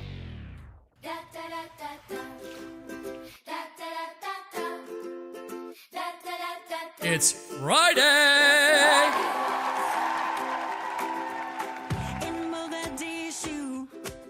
Minnesota, you might have heard there's quite a lot. Talk lines are open now at 314-912-1019. Vic and Ken. Oh, what's wrong with you? It's either this show or indigestion. I hope it's indigestion. Why? It'll get better in a little while. The Vic Porcelli Show on 101.9 and 94.1 News Talk STL. What the hell? Waldorf and Statler are giving us problems. All right, coming up next hour, Chris Cooper, as we mentioned, with his son. A lot of live people right here in the studio. I absolutely love when that happens. Yeah, I like that a lot. We're going to talk to the owner of Shorty's Diner. Can't wait for that. Right around the corner, 2 eggs over bacon, toast, and coffee. Yeah. That's perfect breakfast for me. Chat box at 11:25 today. For all the Chat Box Union members, Chris Cooper in right now. Ken, what are you watching? What are you watching? What are you watching? What are you watching? What are you watching? Kathy KAISER, Fox 2 movie critic. Right. Reviewer. Both. Which is the right way to say I mean, it? it's really I'm critiquing the Critique. film. So you're a critic. I'm a critic. Everybody's a critic. Right. And out of the gate, I got to say that it's hitting because I had someone, a friend of mine, come up to me and say, "Here's what I'm watching," and I'm like, "What do you mean? Well, what are you watching?" And I'm like, that's fantastic. Okay. It's a crazy part of that, and that's tribute to you. Yeah. But just as far Oh as no, you guys started this long before I was allowed to. No, come. you're a part of this, Missy. Thank you for that. But you guys Look started at Ken it. wagging yeah? his finger at you. But it's so you get together with friends, right? Right. You're having some beers. You're 2 or 3 beers into it. And you say, "Hey, by the way, what are you watching?" Mm-hmm. Right? It happens all the time, Ken. Everywhere. Absolutely. All right. So and what are you going to waste time or not watching? Right? actually, I'm going to say yes because of a show that we have talked about that finished up last night. Okay. Okay, not last night. It was actually Sunday, but we caught up with it last night. We caught up with the last. All right, so go, and then we'll go. Okay. We're going to talk about 4.5 out of 5 popcorns. Wow. Margot's Got Money Troubles on Apple TV. Wow. 4 out of 5 popcorns. Big Mistakes on Netflix. You ready for this one? You ready for the rating on the third one? Okay. 5 out of 5 Whoa! popcorns. Hacks on HBO Max. Now, I And heard it's about in this. its 5th season. Hack. So. 5th season? 5th season. Now, is it too late for me to get into that? No. I want everybody this weekend, if you haven't started watching it, start at the beginning Okay. and get caught up. They only gave us one so far for the 5th season. So I want everybody to binge this weekend That's in order. and get caught up because it's won Emmys. It's won All right, Critics' let's talk Choice about that Awards. first and we'll work our way back up. Okay. So is Hacks, is it about the press, people who write? No, actually, Jean Life Smart. hacks? Jean Here. Smart is a comedian. No, Oh, okay. no, she's a hack because she's a comedian. She's a stand-up comedian, and her career has been going south, right? And she's trying to come up with new ways to Be funny. be funny, right? And she has a young writer that's going to help her through this process. You know, she's going to bring in a youngster that's going to make her more of what she needs to be. Does it have a Miss Maisel feel to it? Oh, No. just wrote that down. Really? Yeah, 'cause no. she's No, I thunderstorm. mean, no, not really. Not really. No, she acquires the young writer through the process, many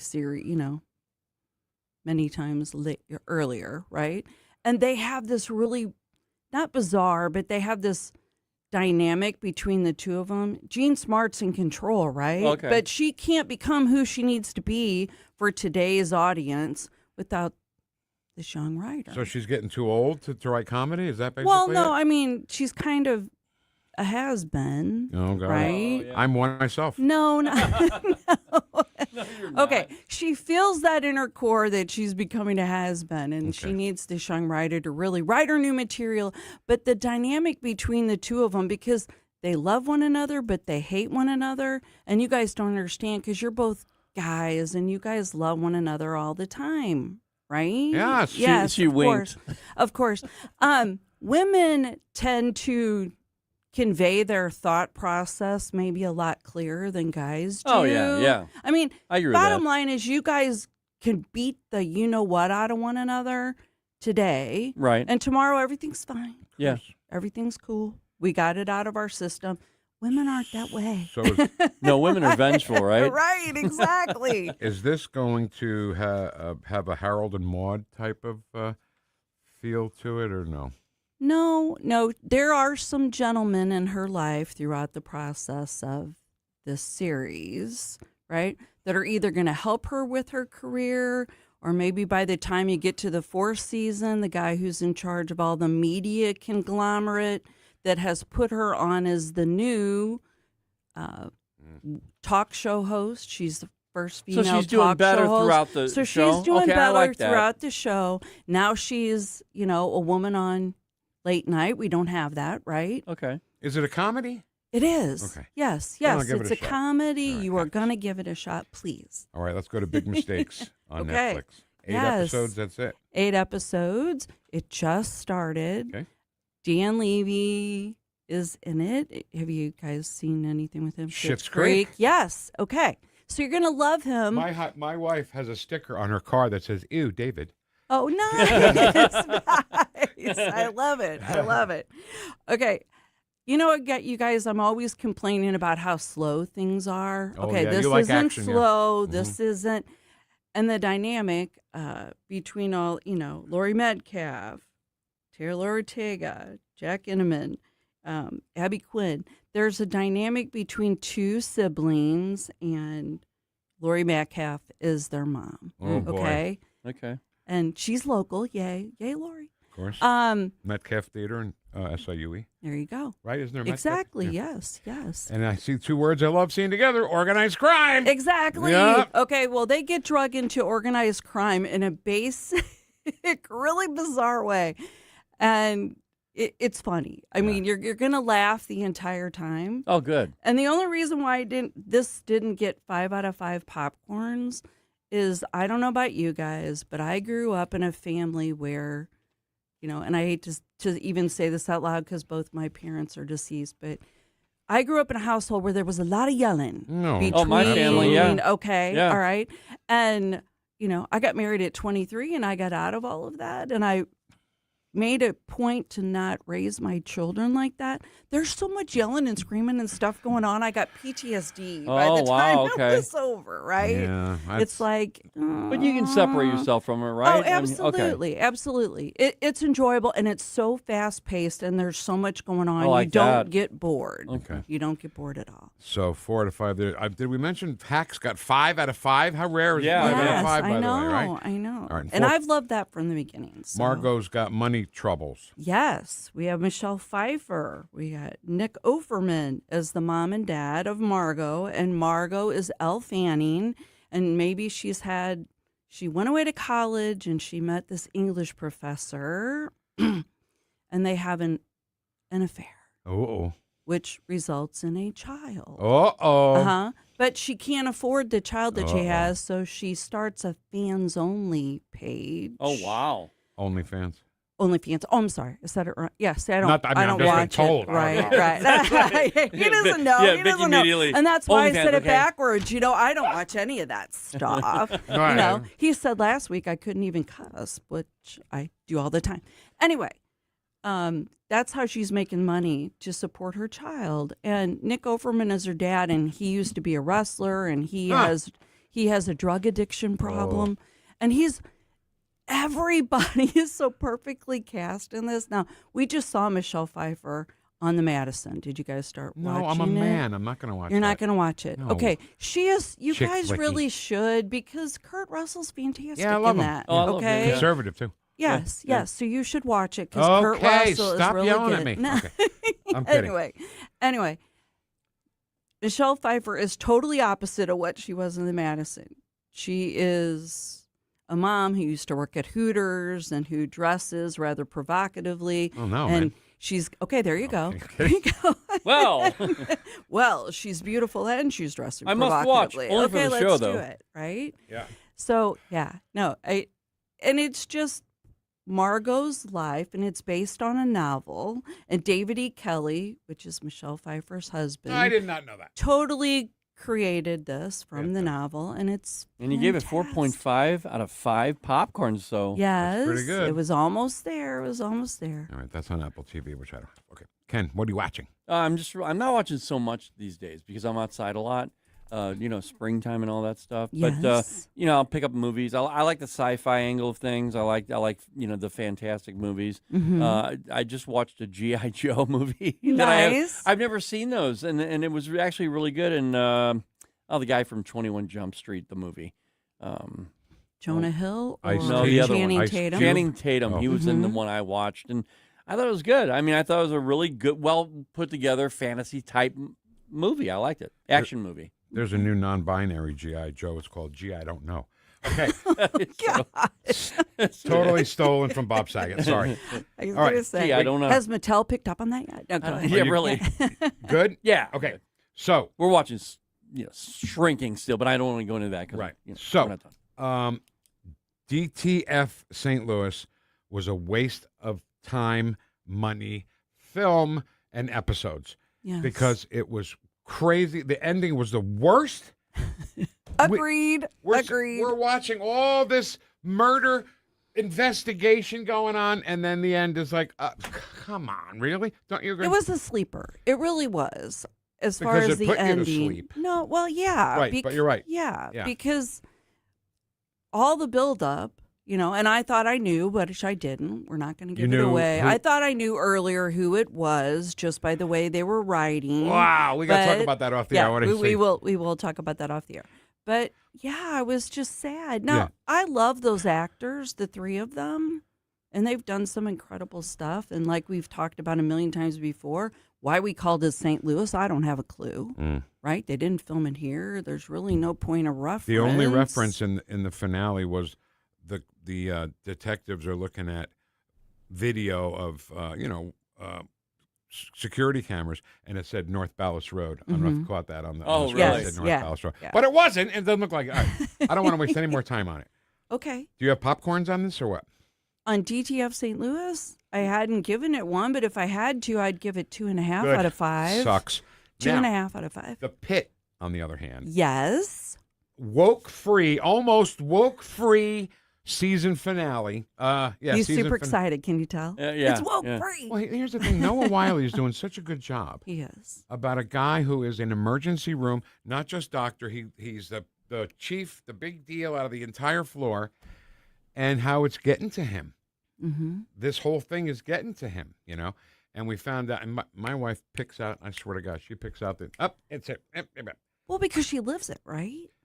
Yes. Yes. And I want everybody to know there were 3 concepts or names that I understood last night without asking her. So here's my cool thing about it. Dr. McKay, the girl with the hoodie Yes. that all the old guys hit on. Yes. Her name is Fiona Drorith. She is the daughter of Brad Drorith, who was Billy Bibbit in One Flew Over the Cuckoo's Nest. Wow. And he's in it too. Yay. Wow. How cool is that, Ken? That's pretty cool. That is super cool. I didn't know that. I have a habit of watching something, whether it be a movie or a show or whatever, and going right to IMDb trivia on that movie. I just love that kind of stuff. Well, look at you go. The Pit was good. And there's one thing that you think is going to happen, and they really didn't say it's not going to happen, but you're hoping it doesn't happen, but we're not quite sure if it's not going to happen. But we're pretty sure it's not. Wow. It's without the wokeness, God, it's one of the greatest shows. And I'm going to have to get caught up. Like, I can't talk about Shrinking and It's Killing Me with you I was in because the you pool. got to get caught up. And everybody, you don't look at anything because it's wrapped up season 3 and everyone's losing their minds. Okay. Because season 4 has been signed on for. Okay, good. So when good. you get caught up, we have lots to talk about. I promise to catch up on the Pit so we can. And I believe that DTF St. Louis was not greenlit for a second season. How could it be? No. Because the whole thing was the murder, right? Yeah. Because it sucked. It does suck. I'm telling you, don't waste your time. Captain Kaiser Fox 2, thank you so much. Thursday, 9 to noon, right? That's it. I got it. I'm getting it. I'm getting all the getting it. schedules down. What are you watching? What are you watching? Thanks, Kathy. Thank you. See you next week. Don't run away, though, because I want to talk to you about that other thing. You want me to stay on or not? Yeah. Yeah. Stick around for Miller Time. Absolutely. Okay. Yeah.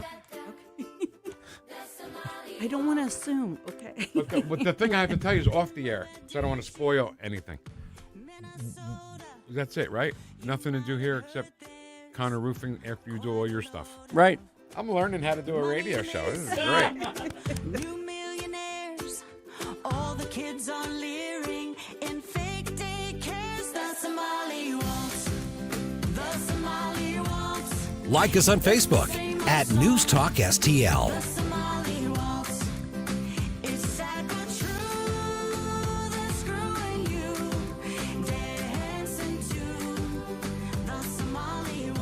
You're listening to the Vic Porcelli Show. Cool, honey bunny. Be cool. Made in St. Louis for St. Louis. It's News Talk STL. You got to play the other one too, the "Open the Straight" song. Oh yeah, that's a good one too. That has a kind of a reggae beat too, right? Oh yeah, they do. They're really it's really good music. It's fun. We'll talk about that when you play. Yeah. All right. So Connor Roofing, our great friends Kathy and Rob Connor, they start a job and they finish a job. I don't know if you've ever been in a situation where the roofing company, Goober Roofing comes, Right, yeah. and then they start doing the roof, and then they get a call for a bigger job, like an industrial job, and they say, all right, we'll be back, and then all the stuff's all over your lawn and everything. They're not going to do that. Well, you just mentioned the stuff all over the lawn. They're working on my house. They finished my house. And I got to tell you, if I had 5 minutes, I couldn't explain everything that they did so well. I mean, honest to goodness. I mean, Vic, it was crazy. I checked in one day, and there was stuff in the back and the front. When they leave, it's like they'd never been there. And everything is so meticulous. We're actually putting up pictures. We're going to put up pictures on can't wait to see those, on our website at NewstalkSTL. Great. The Facebook page, probably. Yeah. Yeah. All right. So if you need something done the right way, ask Ken. It's a good review right there. Kathy and Rob Connor at Connor Roofing. Honest estimate, quality work, great customer service. It's ConnorRoofing.com, CONNER Roofing.com. Tim Jones and Chris Arps in the afternoon. The House voted on the extension of FISA. We'll ask Congressman Bob Onder how that vote went at 4:20. Tim Jones and Chris Arps. Weekdays at 4 on News Talk STL. I know that hiring can be challenging. You sort through tons of resumes and you get too many so-so applicants. You're just waiting for someone to match your role perfectly. Well, now there's a place where you can meet them fast. ZipRecruiter. Need to hire right away. Start your search for strong candidates. The right fit awaits. Build your team, build it sooner. Meet your match on ZipRecruiter. Just head to ZipRecruiter.com/free right now to try it for free. And you're on your way to meeting your match. 4 out of 5 employers who post on ZipRecruiter get a quality candidate within the first day. So try it now. Go to ZipRecruiter.com/free. Once again, that's ZipRecruiter.com/free. Meet your match on ZipRecruiter. Try it free. Fox News commentary with Guy Benson. Next. You didn't want to buy gold when prices were rising. Then you waited when gold pulled back. Now you're stuck in the middle, unsure what to do next. Speak with a precious metals specialist now at noblegoldinvestments.com. Get the answers you need to stop guessing and move forward with confidence. Their team makes it simple to gain real investor knowledge and insight. Stop trying to time the market. Start spending time in it. Don't let the market move without you. Visit noblegoldinvestments.com. That's noblegoldinvestments.com. Here's Guy Benson. I cannot believe that in our country, we have large portions of the nation under so-called sanctuary laws, where illegal immigrants are protected, shielded, empowered by the politicians who run those jurisdictions. And I know this is not new news per se. Sanctuary cities, sanctuary states, this has been a controversy now for many years. But especially these days, given all the attention being paid to ICE and internal immigration enforcement and opposition to enforcing our laws, because that's what's driving much of what the Democrats are up to these days. The reason why the Homeland Security Agency is shut down is because Democrats fundamentally don't believe in enforcing our immigration laws. They don't. For more commentary like this, go to foxnewspodcast.com.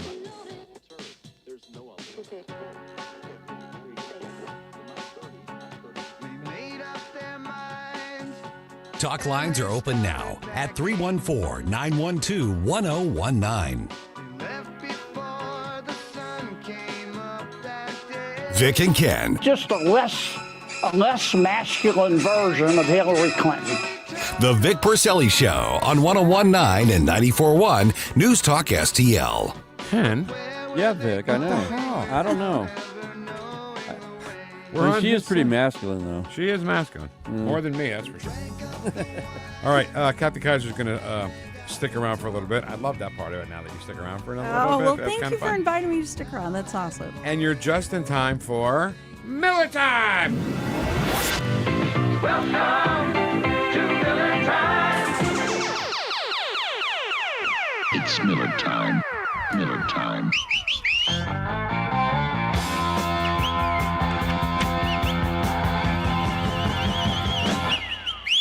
Miller time. So Miller time, Stephen Miller. And by the way, the music is Steve Miller.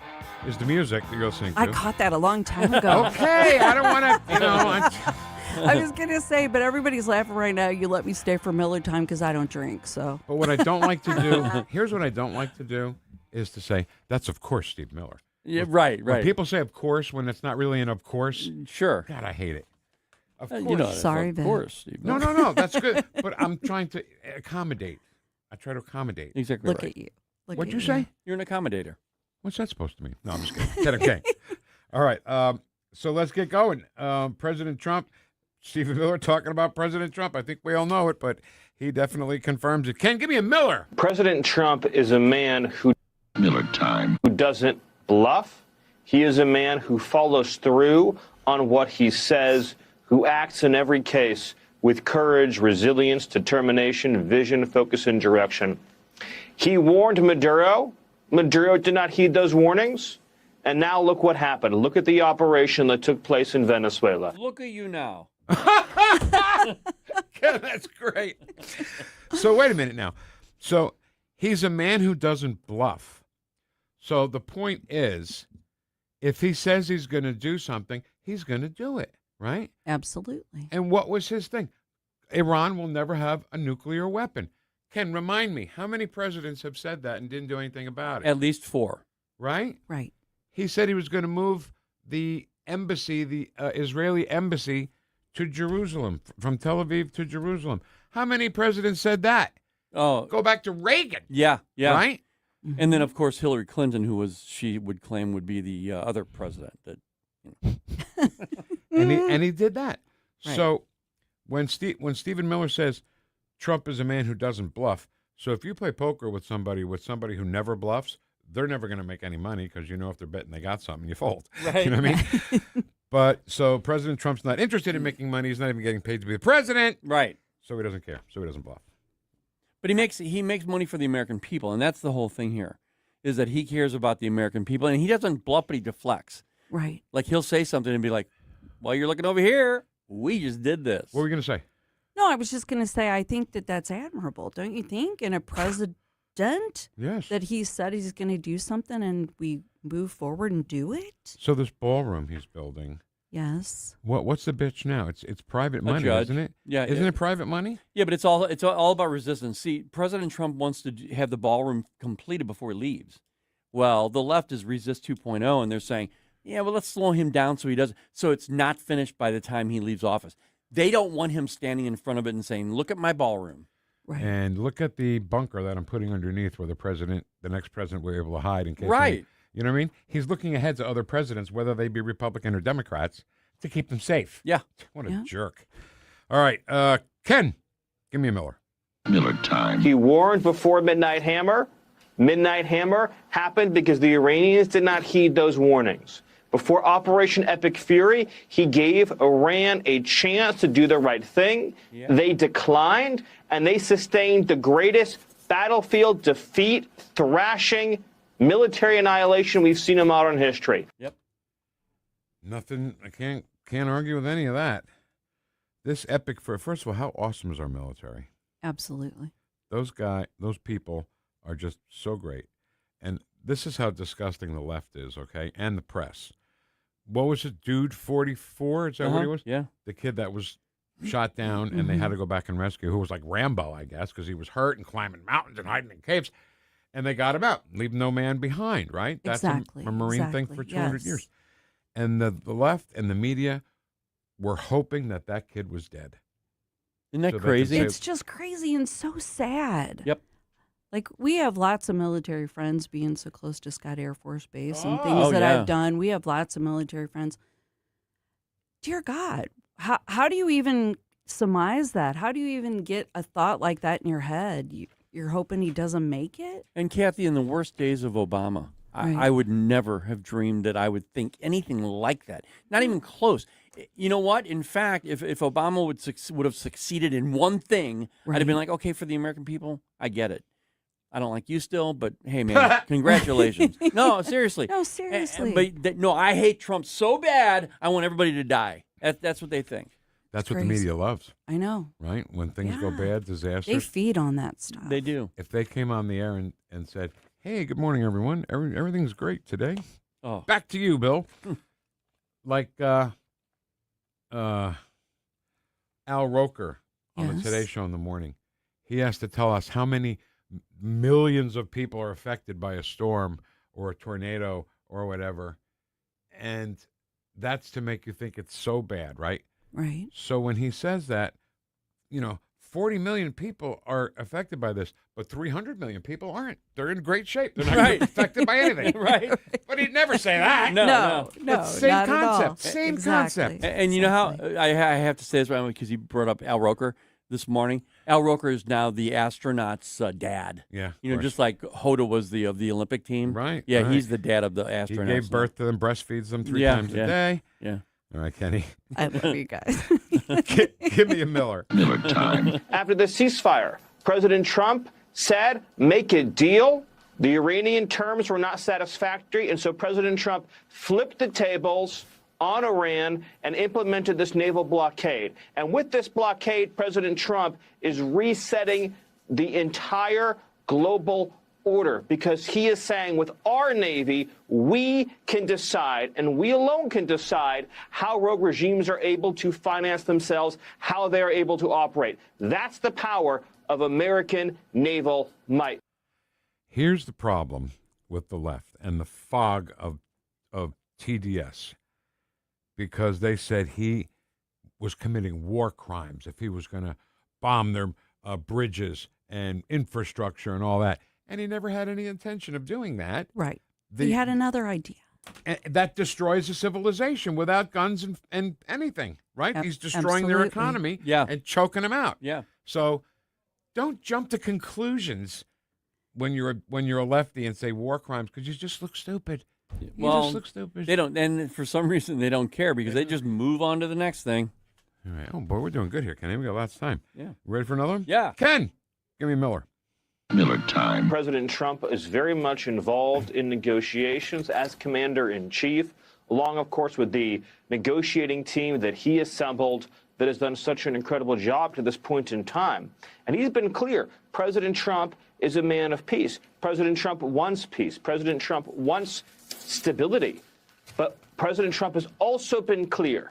America will not be trifled with. America will not be bullied. And America will never, ever, ever be threatened by a nuclear-armed Iran. Not now, not ever. And he has made that crystal clear, painfully clear to the Iranians. Well, we won't now. The left hates him so much. They hate him so badly. You know why? Because he's so smart. Yeah. And he's such a great speaker. And he's a Jew, but somehow he's a Nazi and a Jew at the same time. Crazy, And how does that even equate? Right? Yeah, right. That makes no sense. You're a Nazi, but I'm a Jew. Yeah, well, you're a Jew Nazi. You're a Jewish Nazi. You're a Nazi Jew. Yeah. Something like that. Yeah. All right, Kenny, give me a Miller. It's Miller time. President Trump is very much involved in negotiations as commander-in-chief, along, of course, with the negotiating team that he... The United States has all of the cards. Iran has none. A military operation could wipe out their energy infrastructure for generations. He's made clear he doesn't want to do that. He wants Iran to choose the right path to make a deal.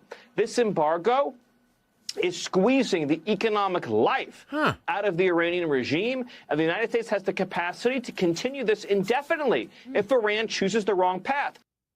I heard President Trump say, these economic sanctions and this blockade is really doing a better job than the bombs. And the bomb, and he of course has to add, and the bombs are the best bombs in the world, right? Ever. But really handsome guy on the radio said that a while ago. I'm just saying. You did. Yeah. See, I said handsome. He said I did right. I like he that. did. Thanks, He followed right along. I love right it. along. But you get it, right? Absolutely. I mean, the man doesn't state anything to the American people that he's not 100% standing behind. So 2 quick things about him in the press. One is, it was just yesterday. He's talking, and the reporter says, "So now this is all working now. Why? No, why Israel and Lebanon are having peace talks. Why is that?" He goes, "Me. It's all because of me." It's me." Right. And I don't care. It's fine. Okay, bluster all. He blusters. But what politician hasn't? Right. They just hate him. That's all there is to it. I can't think of the other one because thoughts come and they go. Thanks for coming to hang out with us. Hey, thanks for letting me hang. It's all the time we have for Millertown. What are you watching? Oh, no. Man, is there an echo in here? Something like that. No, don't stop that again. Miller time. That'd be it. There we go. It's Captain Miller time. KAISER from Fox 2. We'll meet again next Friday. Sounds great. Watch See you next the pit. Friday. Let me I'm going to catch up just for you, Vic. Let's see if you can find Billy Bibbit. All right. In it. Sounds 'Cause good. I didn't. I read it before I knew it, and I can't go back and figure out which one he was. All right. That's your job. Okay. I'll take it. If you decide to accept it. See you, Kathy. See All ya. right. Bye. Chris Cooper from Serenity Wealth Now, and his son. Yeah. Just walked by the lobby. It looks like a nice kid. Good, upstanding citizen. I'm sure he is. That's right. Chatbox and Shorty's Diner all coming up on hour number 3 on News Talk STL. Welcome home. Whoosh. Tony Colombo here for Gutter Pros and Exteriors, your all-in-one service team that brings years of experience and quality that's affordable right to your doorstep. Christine and I discovered Gutter Pros and Exteriors when we bought our home and inherited a gutter problem. And they've also repaired siding damage on our home because along with gutter repair, gutter installation, and leaf protection, the Gutter Pros team are also the best for repairing other exterior damage, including fascia, soffit, and all siding repair and installation. Learn about all the ways Gutter Pros and Exteriors can help your home or business right now at gutterpros.com. The Herzog Tomorrow Foundation provides private school tuition scholarships through Missouri's new Most Scholars program to cover the cost of accessible, high-quality schooling. Hi, this is Myella Esser with the Herzog Tomorrow Foundation. Our private school tuition scholarships wouldn't be possible without the support of generous Missouri taxpayers. If you're a Missouri taxpayer interested in redirecting your tax dollars and sending them to Missouri students in need of a better education, please contact me at herzogmostscholars.org. Better education for students creates a better tomorrow for all. Learn how you can help provide a better education for Missouri students at herzogmostscholars.org. That's herzogmostscholars.org. Also, sign up for The Lion, an initiative of the Herzog Foundation that carries articles covering a wide range of issues facing American families and culture. herzogfoundation.com. That's herzogfoundation.com. KLGY HD3 Clayton, K270BW Bellefonte, KNBS Bowling Green. This is News Talk STL at 1019, 94.1, and always streaming at NewstalkSTL.com. News this hour from Town Hall. I'm John Scott. The United States and Iran say the Strait of Hormuz is now fully open to commercial vessels. White House correspondent Greg Clugston with a report. The announcement came from both President Trump and Iran's foreign minister. Iran said the Strait of Hormuz is completely open in line with the ceasefire in Lebanon and that it would stay open for the remaining period of the ceasefire. The president said the strait is ready for business and full passage. However, he said the U.S. naval blockade of Iranian ports will remain in full force and effect until a peace agreement with Iran is finalized. Greg Clugston, Washington. The U.S. military has widened its efforts to beyond the blockade of Iran's ports. It's now allowing its forces around the world to stop any ship tied to Iran or those suspected of carrying supplies that could help its government. In consumer news, Ford recalling almost 1.4 million of its F-150 pickup trucks because of a gear shift issue that may lead to drivers losing control of the vehicles and increase the risk of a crash. The recall including F-150 light trucks with a 6-speed automatic transmission that were produced between March 12, 2014 and August 18, 2017. President Trump is now on a swing through Nevada and Arizona, betting his tax cuts will be enough to win over voters in the midterms. In Las Vegas Thursday night, President Trump promoted the tax cuts he signed into law last year. This is the birthplace of a little idea known as no tax on tips. This is the birthplace. In an appeal targeted at this year's midterm elections, Trump insisted it wasn't just tipped workers. Every single American at every income level has more money in their pockets this week because of the Republican tax policies. I'm Ben Thomas. More on these stories from townhall.com. If you're drowning in IRS debt and can't afford to pay, then you need to take advantage of special IRS tax programs that are available and free yourself from IRS collection efforts once and for all. Due to the financial hardship consumers are facing throughout the country, the Internal Revenue Service has made it easier to settle delinquent tax problems. An open phone line has been established by Community Tax for consumers to call and see if they qualify. Take down this number or store it in your cell phone, but call the Community Tax Helpline, 800-305-6762. If you owe back taxes to the IRS and cannot afford to pay them back, or even if you have years of unfiled tax returns, there's no need to fear anymore. But you have to call the Community Tax Helpline today at 800-305-6762 for the help that you need. Don't take on the IRS alone. They can attack your wages, savings, pension, home, and even your Social Security check. That's 800-305-6762 for your free consultation and to see if you qualify. That's 800-305-6762. This hour of News Talk STL is brought to you by Stifel, serving investors for over 130 years. Contact your Stifel financial advisor at stifel.com. That's STIFEL.com.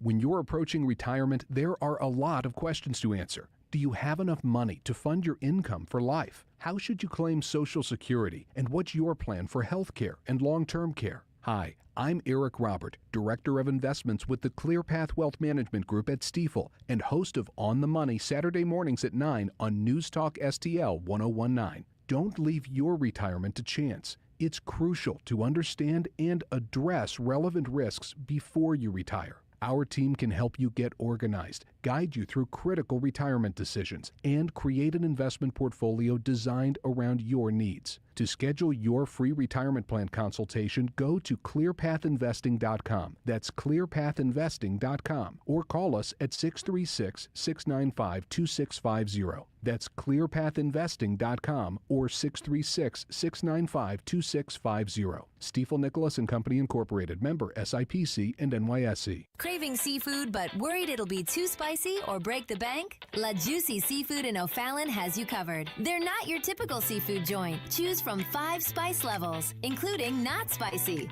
so everyone can enjoy our famous Cajun boils. Bring the family, doodle on the tables, enjoy the full bar with legendary margaritas, and feel right at home. La Juicy Seafood, 373 Winding Woods Drive, O'Fallon. Call 696-924-9171. Hey folks, the Clayton Sleep Institute and my friend Dr. Ojal back supporting free common sense conservative radio. ClaytonSleep.com, treating the full range of adult and pediatric sleep disorders from sleep apnea to insomnia, restless leg syndrome, periodic limb movement, and narcolepsy. What an awesome place. New comfy setting for the sleep lab. ClaytonSleep.com, 314-645-5855. Better sleep, better life. This hour, the Vic Porcelli Show, brought to you by the Trolley Stop Bakery, the official bakery of the Vic Porcelli Show. You're listening to the Vic Porcelli Show. A 3-hour tour, a 3-hour tour. The weather started getting rough. We squeeze in a dry hump day under partly sunny skies. From New Jersey to Baldwin, Missouri, 2 behind the microphone, taking the whoosh to the radical left and the putrid swamp. You're listening to the Vic Porcelli Show. Here he is, Vic Porcelli. All right, hour number 3 of our 3-hour tour. Ken, this show, flying by. Here it comes. Yeah, There it goes. Fast running show, rock'em sock'em show. We're going to talk to Tony, who owns Shorty's Diner. The diners are dying in this country, so I'm really glad to see this, you know? Oh, yeah. I mean, a diner where you can sit and order, I know I've been saying it all morning, 2 eggs over, bacon, toast, and coffee, because they're just dying. So I can't wait for this to open, and it's right around the block here. Yep. So I'll be going there all the time. I mess up my egg order all the time. I get made fun of. Well, what's your? Because I don't know if I over easy, over hard. Like it messes me up.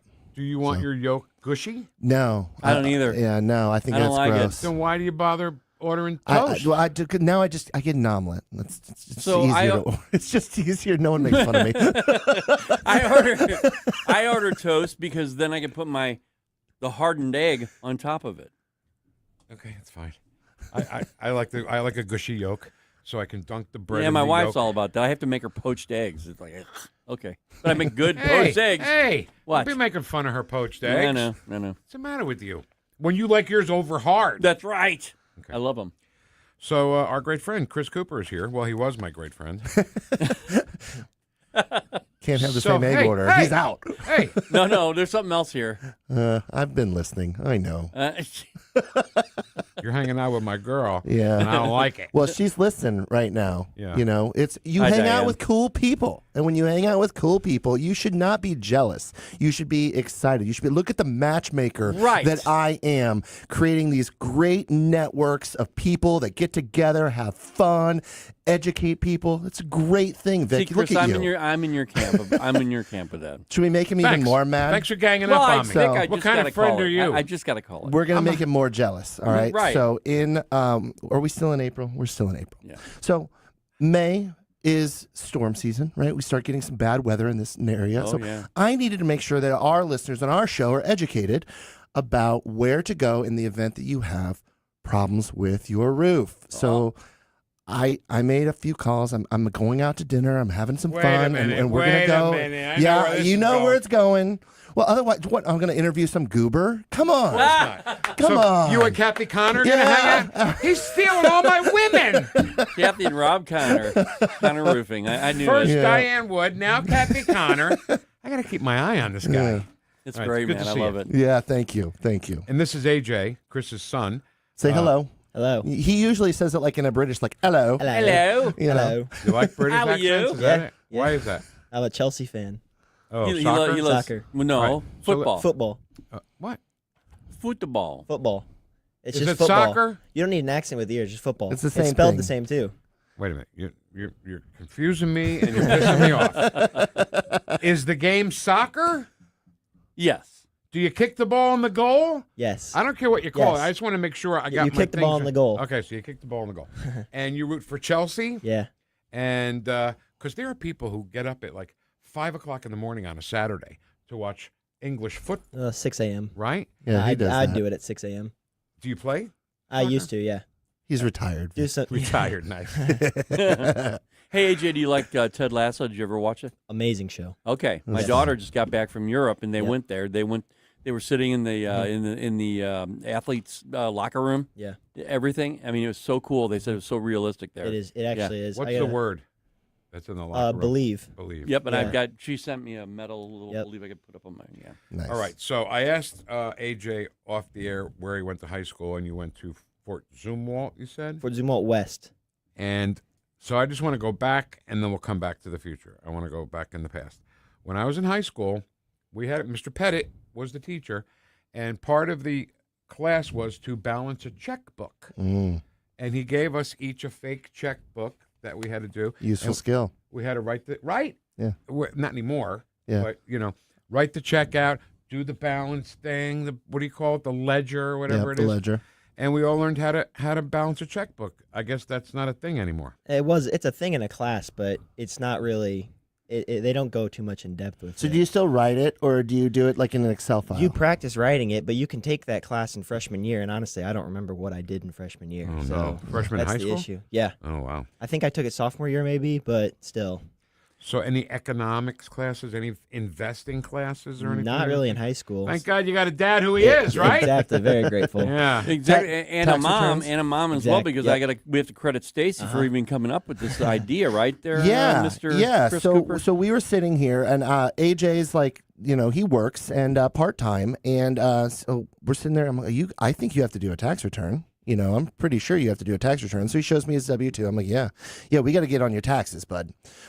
So we knock his out, and I'm sitting there around the kitchen table working with him, and I'm not going to just do them for him. He needs to understand how to do this himself. He's 20 years old. He's going to Italy in a month with his girlfriend. So, you know. Exactly. That means everything is great. I understood it. I did. All right. I did not. Don't, let me tell you something. By the way, Stacey and I are going out for coffee after the show. Nice. Oh, good. Nice. Good. He's going to make me jealous now. So, Right. So we're sitting there looking yeah. at this, and I'm helping him with his taxes. We start talking about some investment things, and Stacey's kind of listening to this whole thing, and she goes, "You need to. You're going into News Talk in a couple weeks. You need to have AJ come with you. You need to do an episode of this. You need to do all of that on air on your show." And I'm going, well, that's fantastic. That makes a lot of sense. Yeah, I think thank God for AJ her. would do that. It's so important, and I told you off the mic. I said I got a quick story about my father and mother. They had 8 kids. They didn't have time for all that. They really didn't have time to teach us finance. And I had problems when I got older about walking away from things I should have paid for, and I had to end up going back and paying. You know, things that I should have known, but I didn't know, and I was being very naive about it. But this is great for kids to do something like this with finance. It's so important. And so we're going to talk a little bit about it on Sunday. But, you know, you kind of started off with, and I'll just say it on AJ, did you really learn any of the get a lot of that financial education in the school curriculums? No, not enough. Not enough? No. Yeah, and that, I mean, and you know, there might be some pieces of it. I don't want to rip the school curriculum by any stretch here. There might be some, but is it something that's memorable? Is it something that's going to resonate with students to make it be something that they can take forward and be useful with, right? Now, you do have some finance education going now because of your studies, because of what you're majoring in. Yeah. Which is what? I have a marketing degree, or I'm going for marketing, and then I'm doing some finance classes as well. Learn from him as well. So yeah. Well, but it's a parent. I think it's a parents thing. I don't. It think is a parent's We should lean on the schools for adding to it. But like for example, I was telling my daughter she had her jobs. You know, when they were getting their jobs at a restaurant, and I got my first check, and she's looking at it, she's like, "What's going on here?" I said, I know where it's going. What happened? That's when they first had this smack in the face reality that. Yeah, they take out taxes. Yep. So there's a viral YouTube video a while ago, and I just doing a presentation to a bunch of advisors, educating them on some things, and the subject of how to the game Life came up, and there was this viral video of a 3-year-old or 4-year-old. He was very, very young playing the game of Life, and he got that card where he had to pay taxes, and he starts throwing a complete tantrum, loses his mind, the taxes, he's crying. I'm going, oh my God, that's real. That is every human being in this country. Well, AJ, how'd you feel when you first found that out? I did not like it. Yeah. No. But what a great lesson once you do learn it, however you do learn it. I Right. thought that was Monopoly, but I think you're right. I think it's the game of life. So such a fun story and a great way to educate kids as well, right? But just the simple exercises going through your taxes. And I'm not talking line by line on a 1040. We sat down, we went through the H&R Block interview process, which is fairly intuitive, right? His tax return's fairly simple, but there were some cool things that I even learned. You know, for example, no tax on tips. I've always thought that this is kind of a little bit of an oddity, right? And I've talked about it on here before, but I got to see how it actually helped him, right? It reduced his income from, he actually was going to owe a couple $100, and then now he just doesn't owe anything. Still has to submit the return, but he doesn't owe anything. That's kind of cool. I like Chris Cooper from Serenity Wealth Management and his great radio show where he has all my girls on, whatever. Sunday mornings at 9 o'clock. So what a great way to ease into it, because 1040 EZ, do they still have that? Yeah. That's where you start, right? Yep. When you just work at the candy store. And then it gets into just the 1040, and then the deductions. So it's better to ease into that than all of a sudden getting hit in the face with that. Absolutely it is. Absolutely. And so then you can transition the conversation to saving early, being consistent. Like if you have earned income, you have the ability to contribute to retirement accounts. Now, it's not something that a 20-year-old necessarily thinks about, right? Yeah. But maybe we should, because we did a little math exercise, and we're going to do it again on the show on Sunday, but it's kind of fascinating. I actually had AJ take out his Chat GPT thing on his little phone there, and I said, hey, AJ, do me a favor. Key this in. I want to know what's the average rate of return in the S&P over the last 50 years, 100 years, whatever. What was it? 8%. 8%. So 8% rate of return is what the historic S&P has been, right? And I said, so AJ, we're going to do the max you can do is $7,000 a year. We're going to do that for 25. And then he goes, well, but I'm not going to do that in 26 because the limit increased to 7,500, Dad. And I'm like, Look at you. Okay. Look at you. So, All right. So we need to tell it to do $7,500 every year from now until, what, 65? I'm like, yes. Nice chunk of money. Let's do that. So what did it tell you?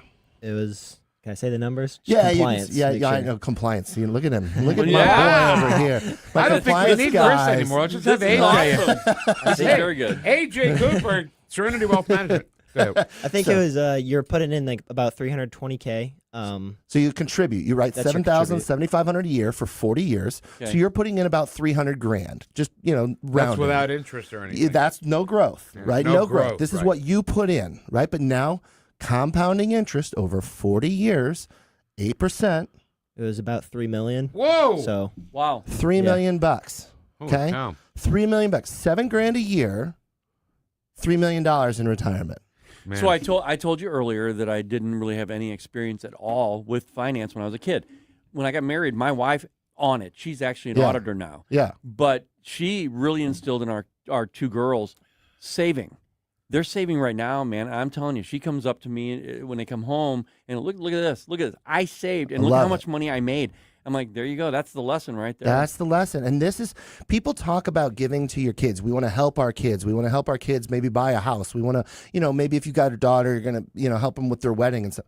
Pass along a lesson that helps them take control of their own lives. That's true generational. And I think, AJ, correct me if I'm wrong here, but once you do that, it's not something new that the kid has to learn. He knows, save money. I've been doing it since I was 5. yeah, Right? Is that I can budget it now each Yeah. month from what I make as well. So Yeah. And how long have you been doing that? oh, we started it this year. Yeah, and that was intentional. We had the conversation a little bit last year, but I'm also a big believer in before you start saving for the long run, you got to make sure you have an emergency fund built up too. Liquidity is important. Liquidity helps you make good financial decisions and not be in a pickle when stuff happens, right? Your car breaks down, whatever. I don't want him to have to come to me for money because I want him to learn that life's kind of painful at times. Plus he's cheap. You know? and AJ, you mentioned that you're going into marketing and all that. Yeah. So I think you need to listen to your dad and maybe possibly dabble in finance as well, Oh, because yeah. you sound like you Yeah. have a real good handle on Yeah, this. I'm taking some finance classes. I like the Good. marketing for the communications. I mean, I get to do stuff like Sure. this. So Here's my prediction for you, AJ. You're gonna grow up. You're gonna market whatever you want to do, and then you're gonna own a soccer team. there you go. Nice. Chelsea. See? Is that a good investment? I mean, I they don't make know. pretty good money, I'd Yeah. say. Yeah. So, have you been overseas? No, This is the first time you're going to Italy for the Yep. first time. in May. And why Italy? We just thought it was the central for going to Switzerland, Rome, a couple of other. You're stuff flying as into well. Milan, right? Milan. Yep. Okay, yeah. So, are you staying away from the Britons? Yes, we do not like. What's their tax thing? British. Oh, they don't have. That's interesting. You Brexit. said it. Yeah, Brexit. No Brexit. Yeah, but they don't have. My daughter just got back from Great Britain, and they don't have like tips. You don't pay tips at all. Yeah. But they upcharge so much. I mean, it's so much more Well, there than here. interesting. I just learned something new. Look at this. The youth of America is thinking about where they travel because of taxation. Isn't that great? I love I that. love that. Yeah, I never would have even considered something like I that. wouldn't have either. I'll be honest. AJ, do you That's speak awesome. Italian? No, I'm doing Duolingo. You know? Oh. So What is that?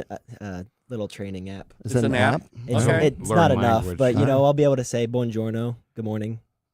That's Tutto- about all you Tutte need. cose sono buono. You know? You got that as soon as I Cerveza? Is that That's Spanish. Yeah.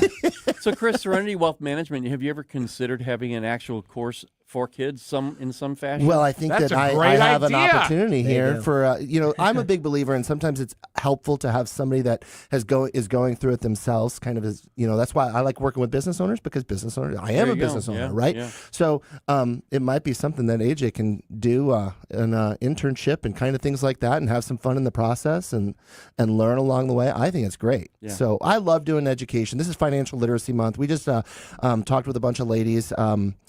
About financial education, fundamentals of finance, and it was a wonderful group. Had a great time doing it, and it's fun. And who came up with that idea again? Oh, was that Stacy? I think We Stacy should did. give Yeah, Stacy yeah. the credit. Thank Always, you. She wasn't in here, always not him. give the credit.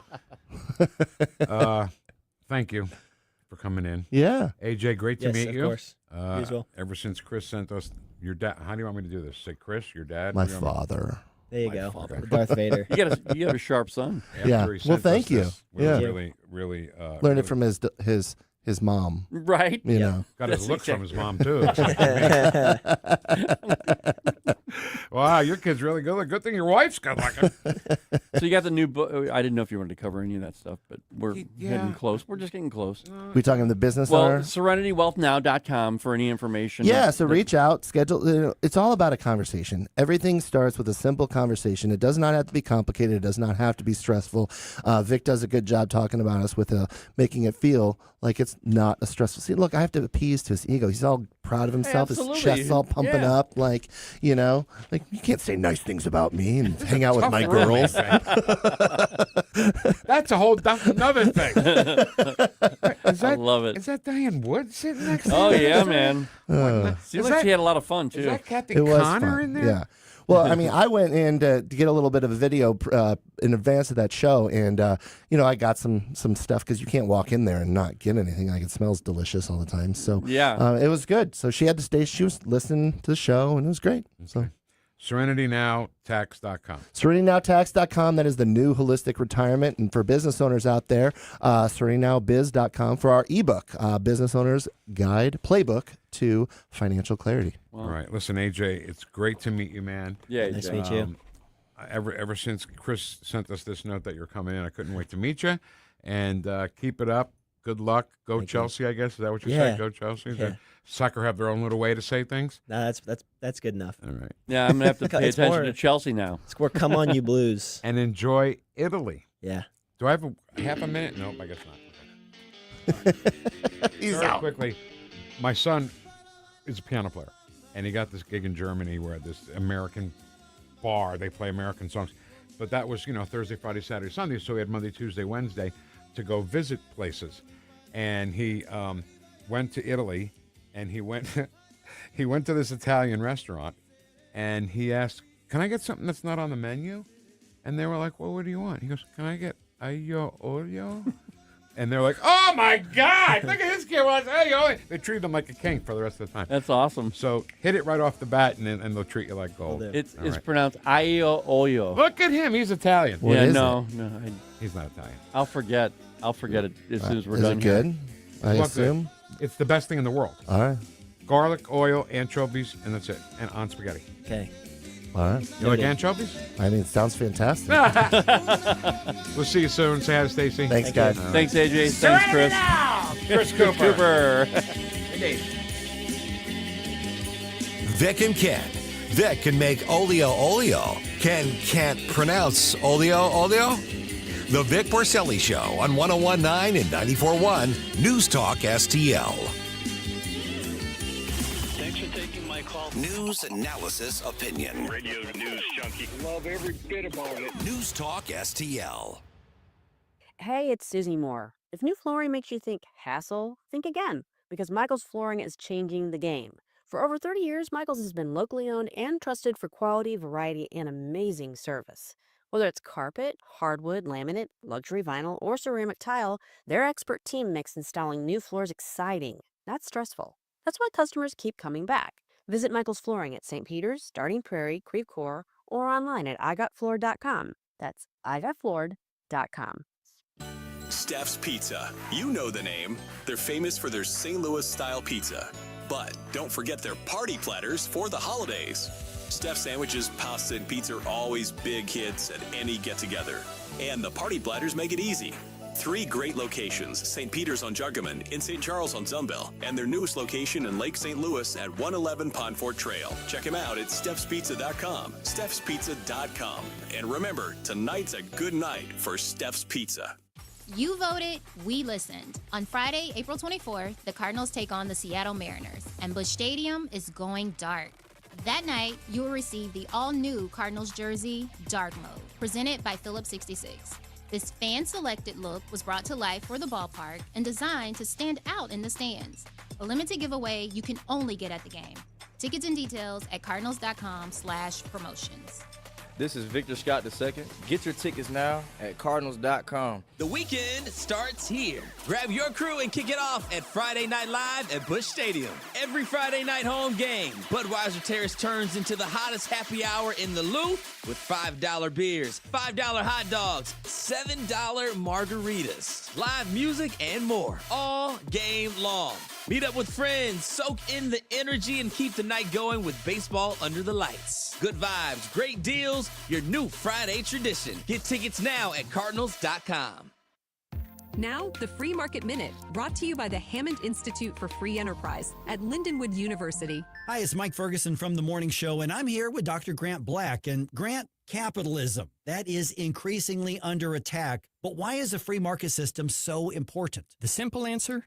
Society is much better off because of free markets. Free markets allow individuals and business owners to freely choose what to consume, how to save, where to live and do business, what to produce, and how to protect our valuable resources, and so much more. And this can all happen without requiring heavy government interference. In a nutshell, free markets empower people to live their lives the way they choose. And this makes all our lives better. The John W. Hammond Institute for Free Enterprise at Lindenwood University fosters and examines market-oriented approaches to economic and social issues. To learn more, visit hammondinstitute.org. Number one for live and local conservative talk. I just would like to get your comments on that. I'm so glad that you're on the radio, and I want to thank you for that. I'll tell you why. 1019 and 94.1. I love these people. St. Louis is number one for conservative talk. News Talk STL.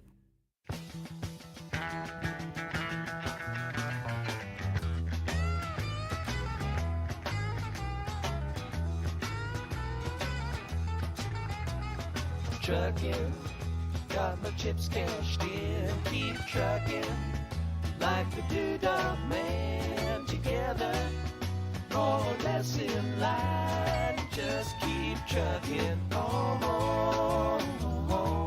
It's Friday! Talk lines are open now at 314-912-1019. The Vic Porcelli Show.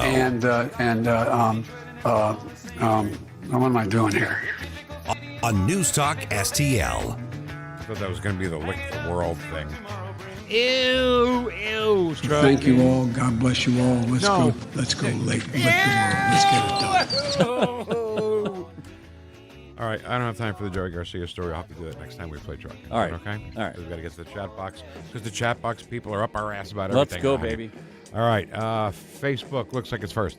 And Dave Stouffer says, whoosh! Whoosh. Grant says, good morning, you fantastic bunch of freedom-fighting Vic Heads. Whoosh! Whoosh. Dave says it's Friday. It's Friday. Barbara says it too. It's Friday. Oh, really? It's Friday! She goes, don't you just love the sound of winning? Thank you, President. Don't Donald you? Trump. I do. I love it. I love that. Uh-oh. Now the covert operation and espionage is going the other way. Okay. Don DLW says, rumble, rumble. Oh. Dave Starr goes, nah, their feet is broken, not even up yet. Hey, don't be How spreading- dare you? What the hell? Gotta be nice to be the handicapped. You talking about me? Waiting on Rumble. Was there a Rumble problem this morning? I don't know. I don't think so. Might have been, but, I try to get it on as fast as I get it on as fast as I can. Ken's got so much stuff I to really do. try. Honestly, in between 1 minute to 9 to 6 minutes after 9. You do a lot of stuff. I just want every Vic head to know that if I'm delayed in any way, shape, or form, it's not because I don't care. Right. And if anything goes wrong, it's always Ken's fault. Right. Good morning, Vic Yeah, that's Head. part of it. Patriots love the smell of winning in the morning. And, of course, it's Friday. I blame the friction between us and Rumble on Ken. That's what it says. He keeps pointing out squirrels to the Missouri Broadcast Association award-winning Vic Porcelli. Yeah. Squirrel. What am I supposed to do? That's just, Plus, okay, here's another problem. Come on, squirrel. Look, here's a squirrel right now happening, right? I know, right?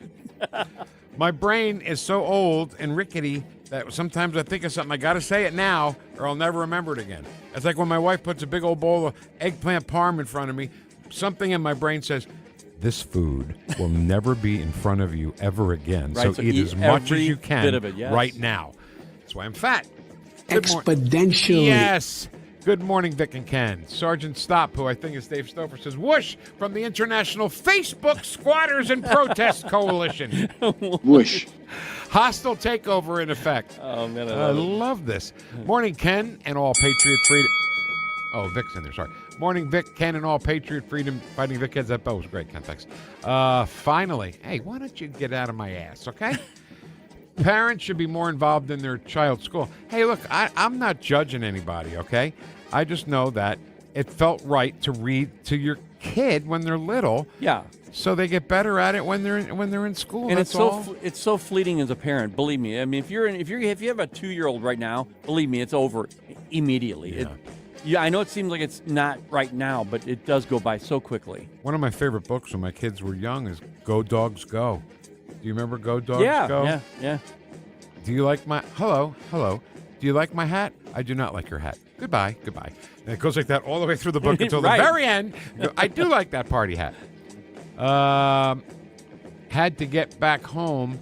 Didn't like the other place. Facebook. Wow.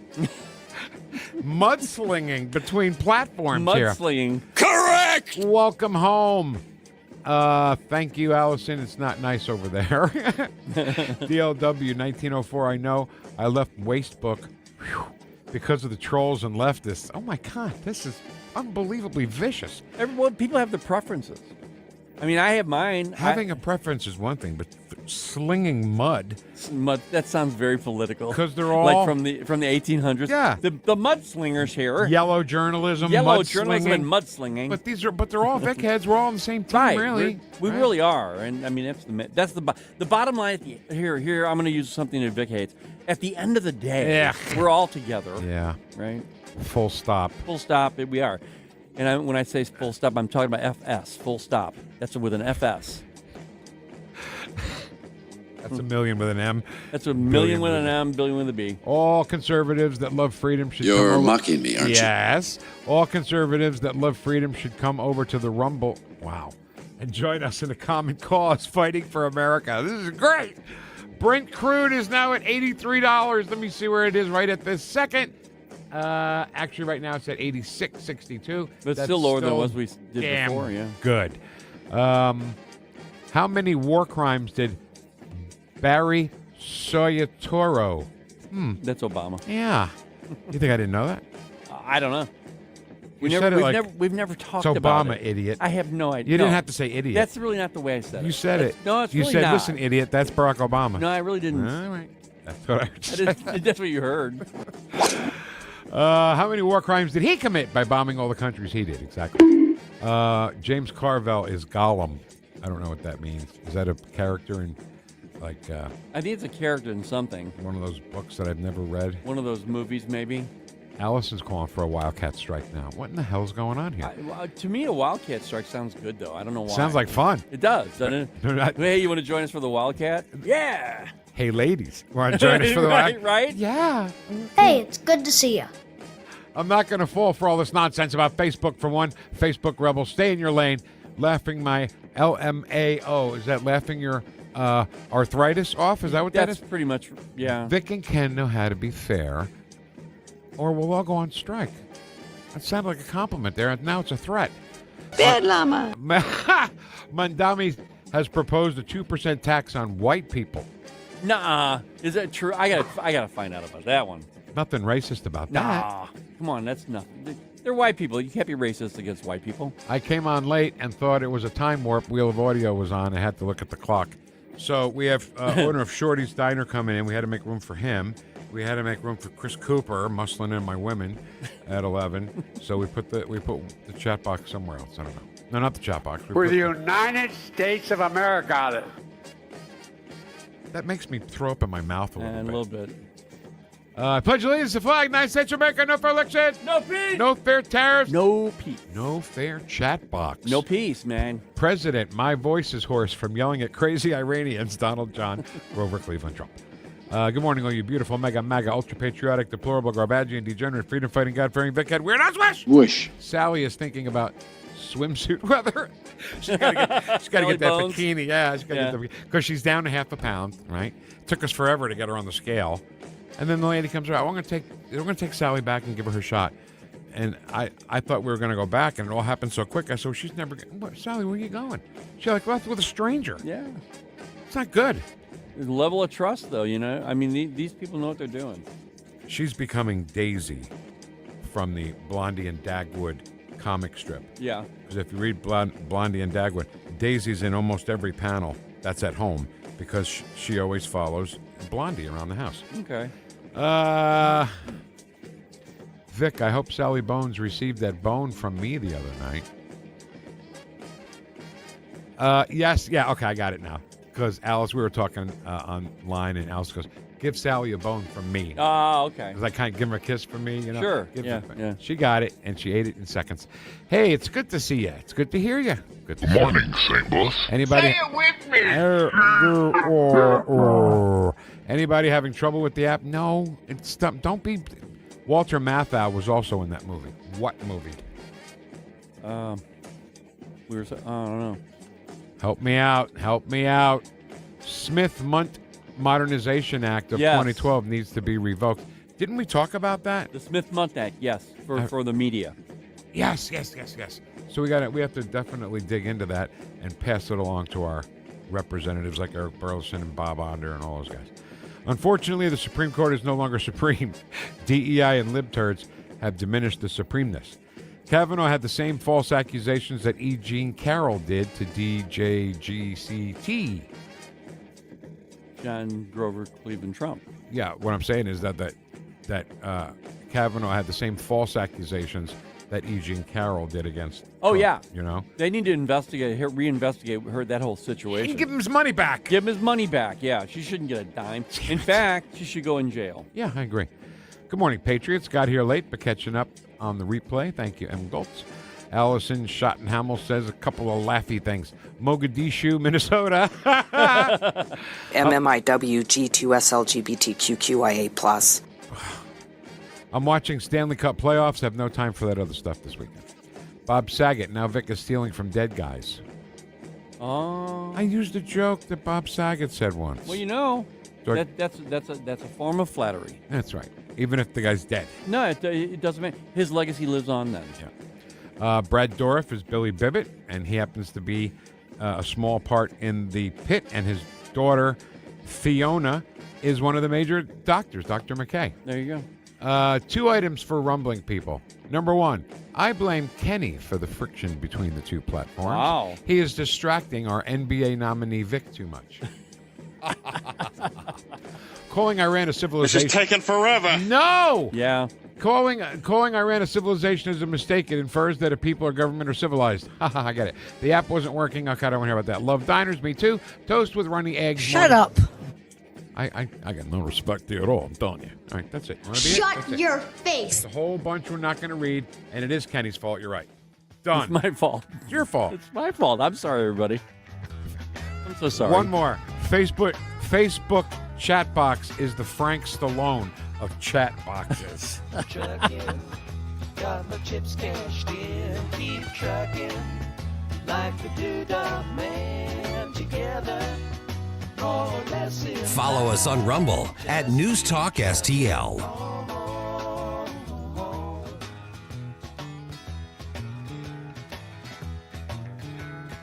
Like and subscribe to us on Rumble. NewstalkSTL. The Vic Porcelli Show. I had a guardian angel by my side. I called her Mamaw. Now, she once told me, when she found out that I was spending too much time with a local kid who was known for dealing drugs, that if I ever hung out with that kid again, she would run him over with her car. And she said, JD, no one will ever find out about it. Made in St. Louis for St. Louis. It's News Talk STL. On the next Larry Connors, USA. Houston, we have a problem. The story behind the story of Apollo 13. Larry Connors, USA. Now, weeknights 6 until 8 on News Talk STL. I'm Dr. TJ, owner of the Institute of Natural Health, co-owner of Optimal Nutraceuticals, and the host of Wellness One. Wellness One is designed to cut through the nonsense and provide you common sense science-based information regarding health and wellness. On the show, we discuss topics like thyroid health, gut health, hormone optimization, and many others. Our show airs Saturdays at 10 a.m. and 2 p.m. and Sundays at 11 a.m. and 3 p.m. right here on NewstalkSTL. And you can visit us at inhstl.com. That's inhstl.com. Think you're just getting older? Stiff in the morning, low energy, aches that weren't there 5 years ago? Maybe. Or maybe it's your mattress. At Snooze Mattress and Wellness, we're locally owned and family owned, and we use advanced sleep technology to measure your pressure points and match you to the right mattress for your body. No fake sales, no guessing, no pressure. Just honest guidance and better sleep. Snooze Mattress and Wellness in Chesterfield. Sleep restored, life renewed. Dude, this house is perfect. Crumbs everywhere, sticky counters. I've already texted the colony. Sweet. I'll bring my 500 cousins. This'll be the biggest ant rager of the summer. Let's party! Wait, what's that sound? Oh, no, it's those trucks with the green wheels. Party's over, man. Party's over. This is Derek, the owner of All Solutions Pest Control. We'd love to help you out. Give us a call today at 636-486-7888 to learn more about our special $67 offer. If a pest-free home is your goal, call All Solutions Pest Control. Looking for unbelievable deals? Stop by Overstock Outlet in Lake St. Louis or Warrenton. Open 7 days a week.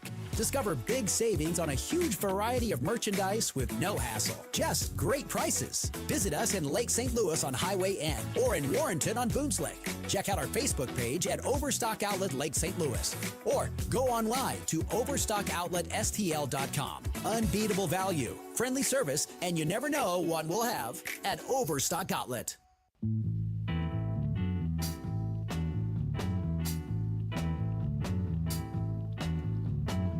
Well, no one told me about her, the way she lied.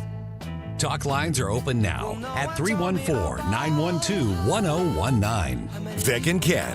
Vic brings the thunder. Ken steals the thunder. Ken, Thunder Stealer. The Vic Porcelli Show on 101.9 and 94.1 News Talk STL.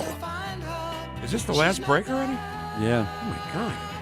Are you sure we did 3 hours? Yeah. Sure, it went quick. Flew by. Sure did. All right. Last segment of our 3-hour tour, courtesy of Ken Williams. And our guest is Tony Short, owner of Shorty's Diner. I love all of this.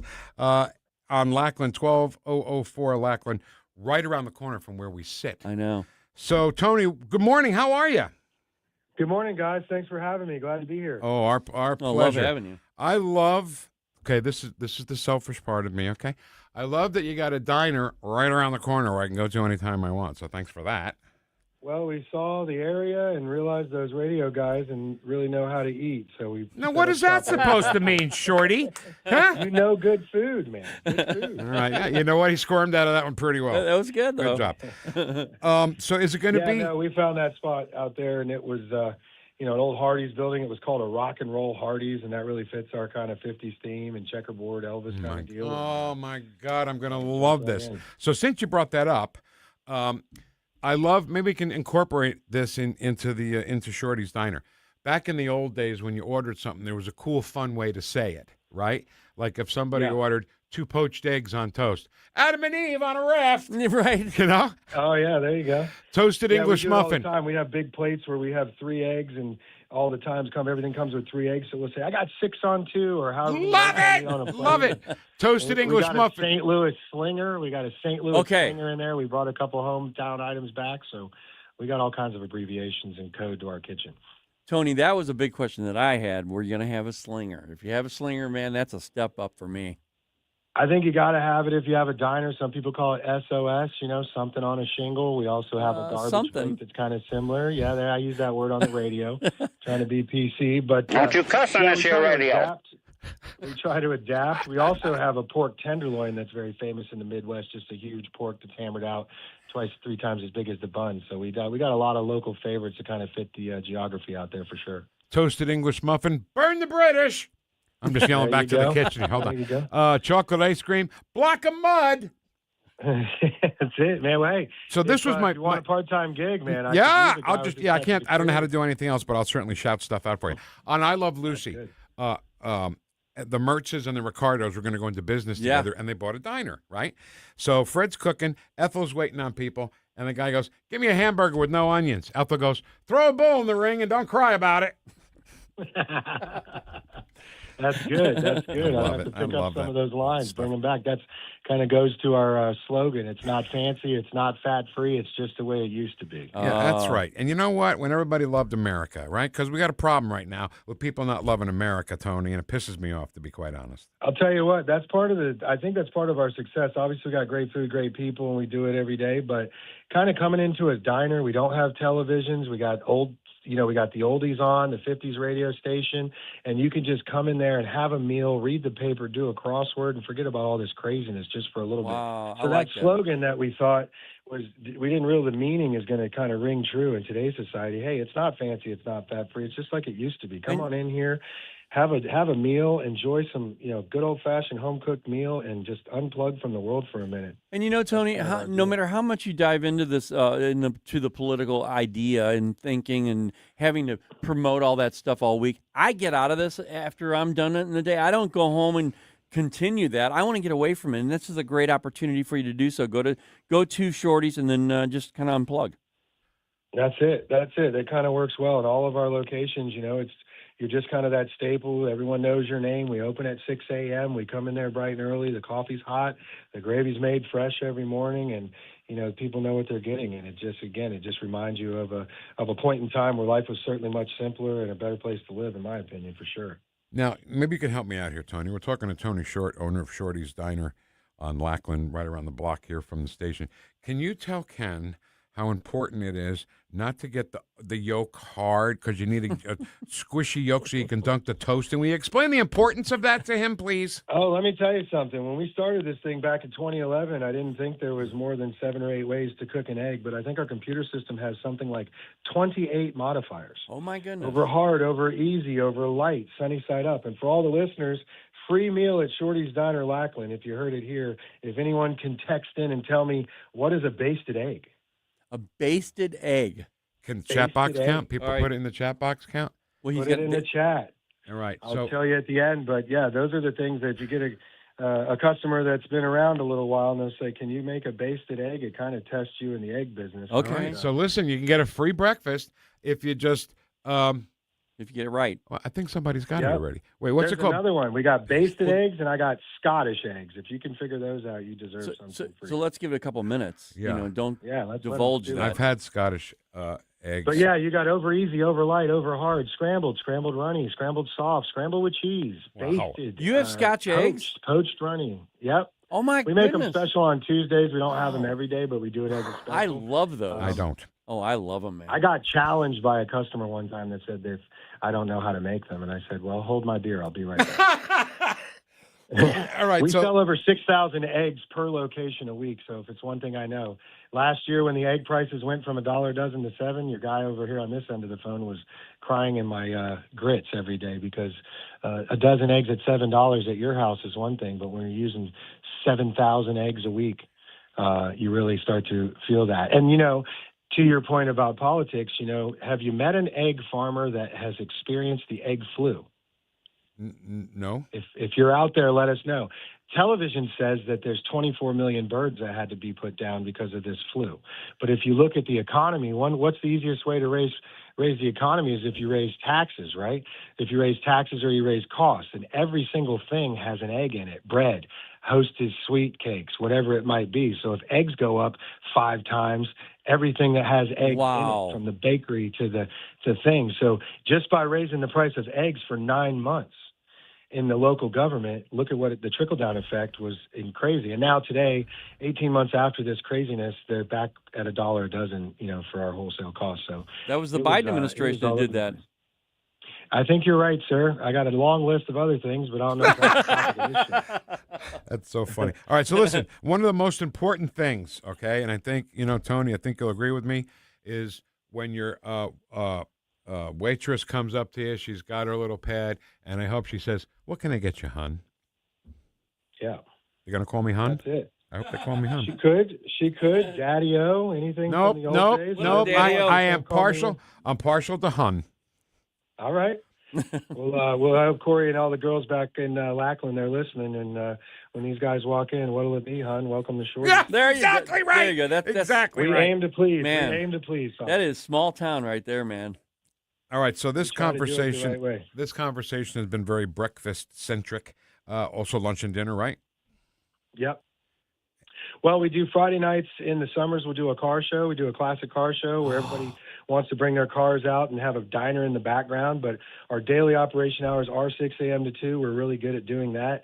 So we want to kind of fine tune on that in St. Louis and introduce everyone to our Southern ways of cooking and what we do, but there's certainly on the horizon special events and evening time and those car shows, so look out for that on our social media. But 6 a.m. to 2 is a good kind of conducive hours to family.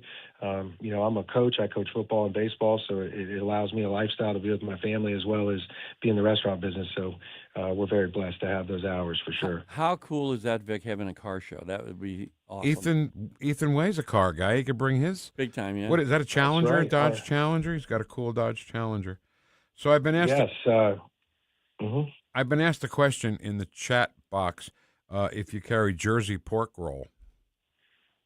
Taylor ham. I like it. Oh, my we You're do one it of on the good East guys.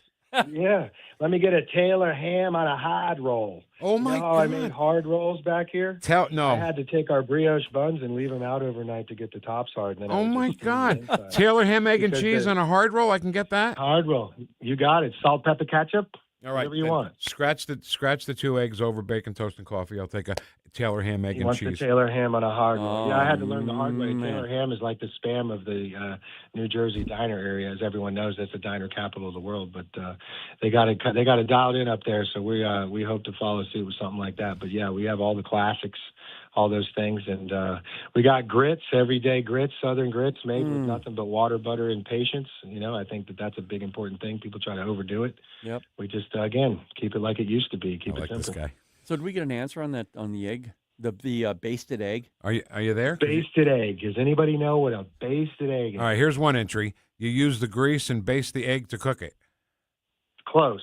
Okay. Very close, but there's no grease because we cook it like it used to be. We just got a flat top griddle. So it is eggs, right? It's eggs. It is Yeah. an egg. Yeah, It's but just basted egg. you got over easy, over light. What it is, you ready? So you got sunny side up eggs. What is that? That's an egg that's never flipped.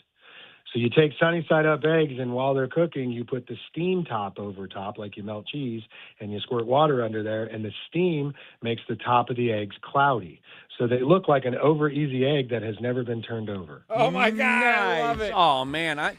And soft enough to dunk your toast in, am I right? There you call it. My kids call it dippy toast. I need dippy toast. Dippy toast. That's it. See, now you're learning. I'm learning. You got There you go. My We wife got the would- my basted wife- eggs. We got whatever you want. Tony, my wife would love that. I'm more of a hard egg guy. He doesn't know how to I like eat. scrambled, He doesn't know how to eat breakfast, Tony.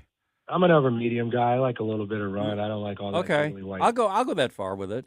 I'm over easy medium. I guess that's why we got 26 different ways to cook them. Over medium well. Over medium well is barely any yellow that will run, but everything else very firm. So now, can you get breakfast all day? Yes, sir. 6 a.m. you can get a burger, and 2 p.m. you can get a omelet. Seriously, though, that's the thing that we've done with the logistics of our kitchen. Being able to cook pancakes, burgers, Philly cheesesteaks, and corned beef hash all next to each other without making everything taste like grease. That's so So important. the logistics of the kitchen, that's why most restaurants usually stop at 10:30 or 11 is because they got to switch over their shift to lunch. But we've kind of developed a way to offer the whole menu all day. We've got people that work third shift that want to come in at 6, and that's their 5 o'clock. They want a burger and they want French fries, and then someone comes out at 1:30 and still wants an omelet. Love it. If we're open, we'll sell you whatever's on the menu. That's the deal. So people in the chat box are asking, where are his other locations? Well, right now, the other 3 are on the East Coast in Virginia, where I live. But we did not come to St. Louis to just do one. I think it's very simple numbers. I mean, we're uber successful at our original location of 15 years, and we have 185,000 people. I learned after I signed the lease and looking into St. Louis, there's 2.2 million people in the vicinity. So 10% of those numbers and 10% of the other numbers, I like my chances. So I think we're going to definitely look at additional locations. Obviously want to get established here, but in the short term, we didn't come to St. Louis to just have one. Perfect. Tony Short, owner of Shorty's Diner, is going to be. When is it open yet? When is it open? Yeah, we're open every day, 6 a.m. to 2, 12,004 Lackland on the corner of Page and Lackland over there by the Circle K, in a great spot right behind the Rawlings building, the station. So we really like the geographical location. I say, if you like a diner, if you wear work boots, we got a big parking lot. You can bring your trailers and your big trucks because that's a big concern. Where can I go with my trailer in the morning if I got to get something to eat? So we're definitely the first ones on the block. There's another restaurant that says they're on the first watch, but I think they open at 7:30. Oh, that's not first watch to me. No, sir. Last I've learned, 6 a.m. gets the worm. So we're glad to be there early. We get a lot of people on their way to work, people coming off the third shift. So it works nice for us from 6 a.m. to 2. So, and again, it's been going great for the last 2 weeks. We've opened very softly, just put it out there on Facebook. Shorty's Diner St. Louis is how we give everybody the information, but we couldn't be more happy. A wonderful staff. We hired 25 or 30 people and put them in the mix, and everyone's been just right out of the gate doing a good job. And my partner, Corey Bruthas, has been out there for 25 years in St. Louis and been in the restaurant management game and ownership. So we're super excited to have this partnership and bring a little bit of Virginia out to the Midwest. Fantastic. I'm going to come in and get a Taylor ham, egg, and cheese sandwich. And we're going to be there May 8th. And we're going to do our show there. Yeah. You going to be there? Yeah, I was happy to do that yesterday. Yeah, I'm flying in for that. Perfect. We're super excited that All right, you Tony. guys could do a live remote. So You we're bet. excited. We're up against a hard break, so we got to run. But thank you so much for being with us, and keep at it, okay? My pleasure. Thanks a lot, guys. Appreciate it. Thanks, Tony. What can I get you, hon? That's what I want to hear from my wife. That's all. What can I get you? No matter what. That is so cool. I'm going to modify my schedule morning after morning here to go there. I love the idea. Me too. Throw a ball in the ring and don't cry about it. I'm a breakfast guy, Vic. I am too. I like AM and the PM. Oh, there you go. Yeah. All the time. We do it all the time. Yeah. All right, listen, thank you so much for having the record player on at night. Listen to us this morning. Make sure you have the record player on at night. Ken, this show went so fast. It did. Yeah. I'm actually sweating. We'll be back Monday. Jamie Allman is next. Yeah. And it's an award-winning show, too, Vic. Oh, my God, Ken, I'm sorry. I read everything wrong because I'm looking at that. Right. Now. right. Goodbye. Now. Goodbye. Award-winning Jamie Allman's next. He'll be in lickety-splickety. I'm sorry, Ken. I totally forgot where we were. That's all right. And that it was Friday. I'll just give you a whoosh. Stupid? Whoosh. See you, everybody.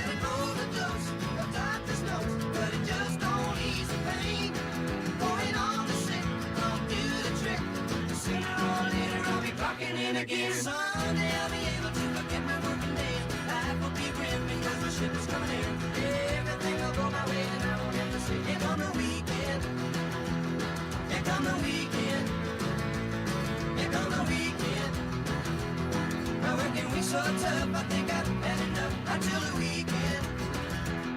Here come the weekend. Here come the weekend. Here come the weekend.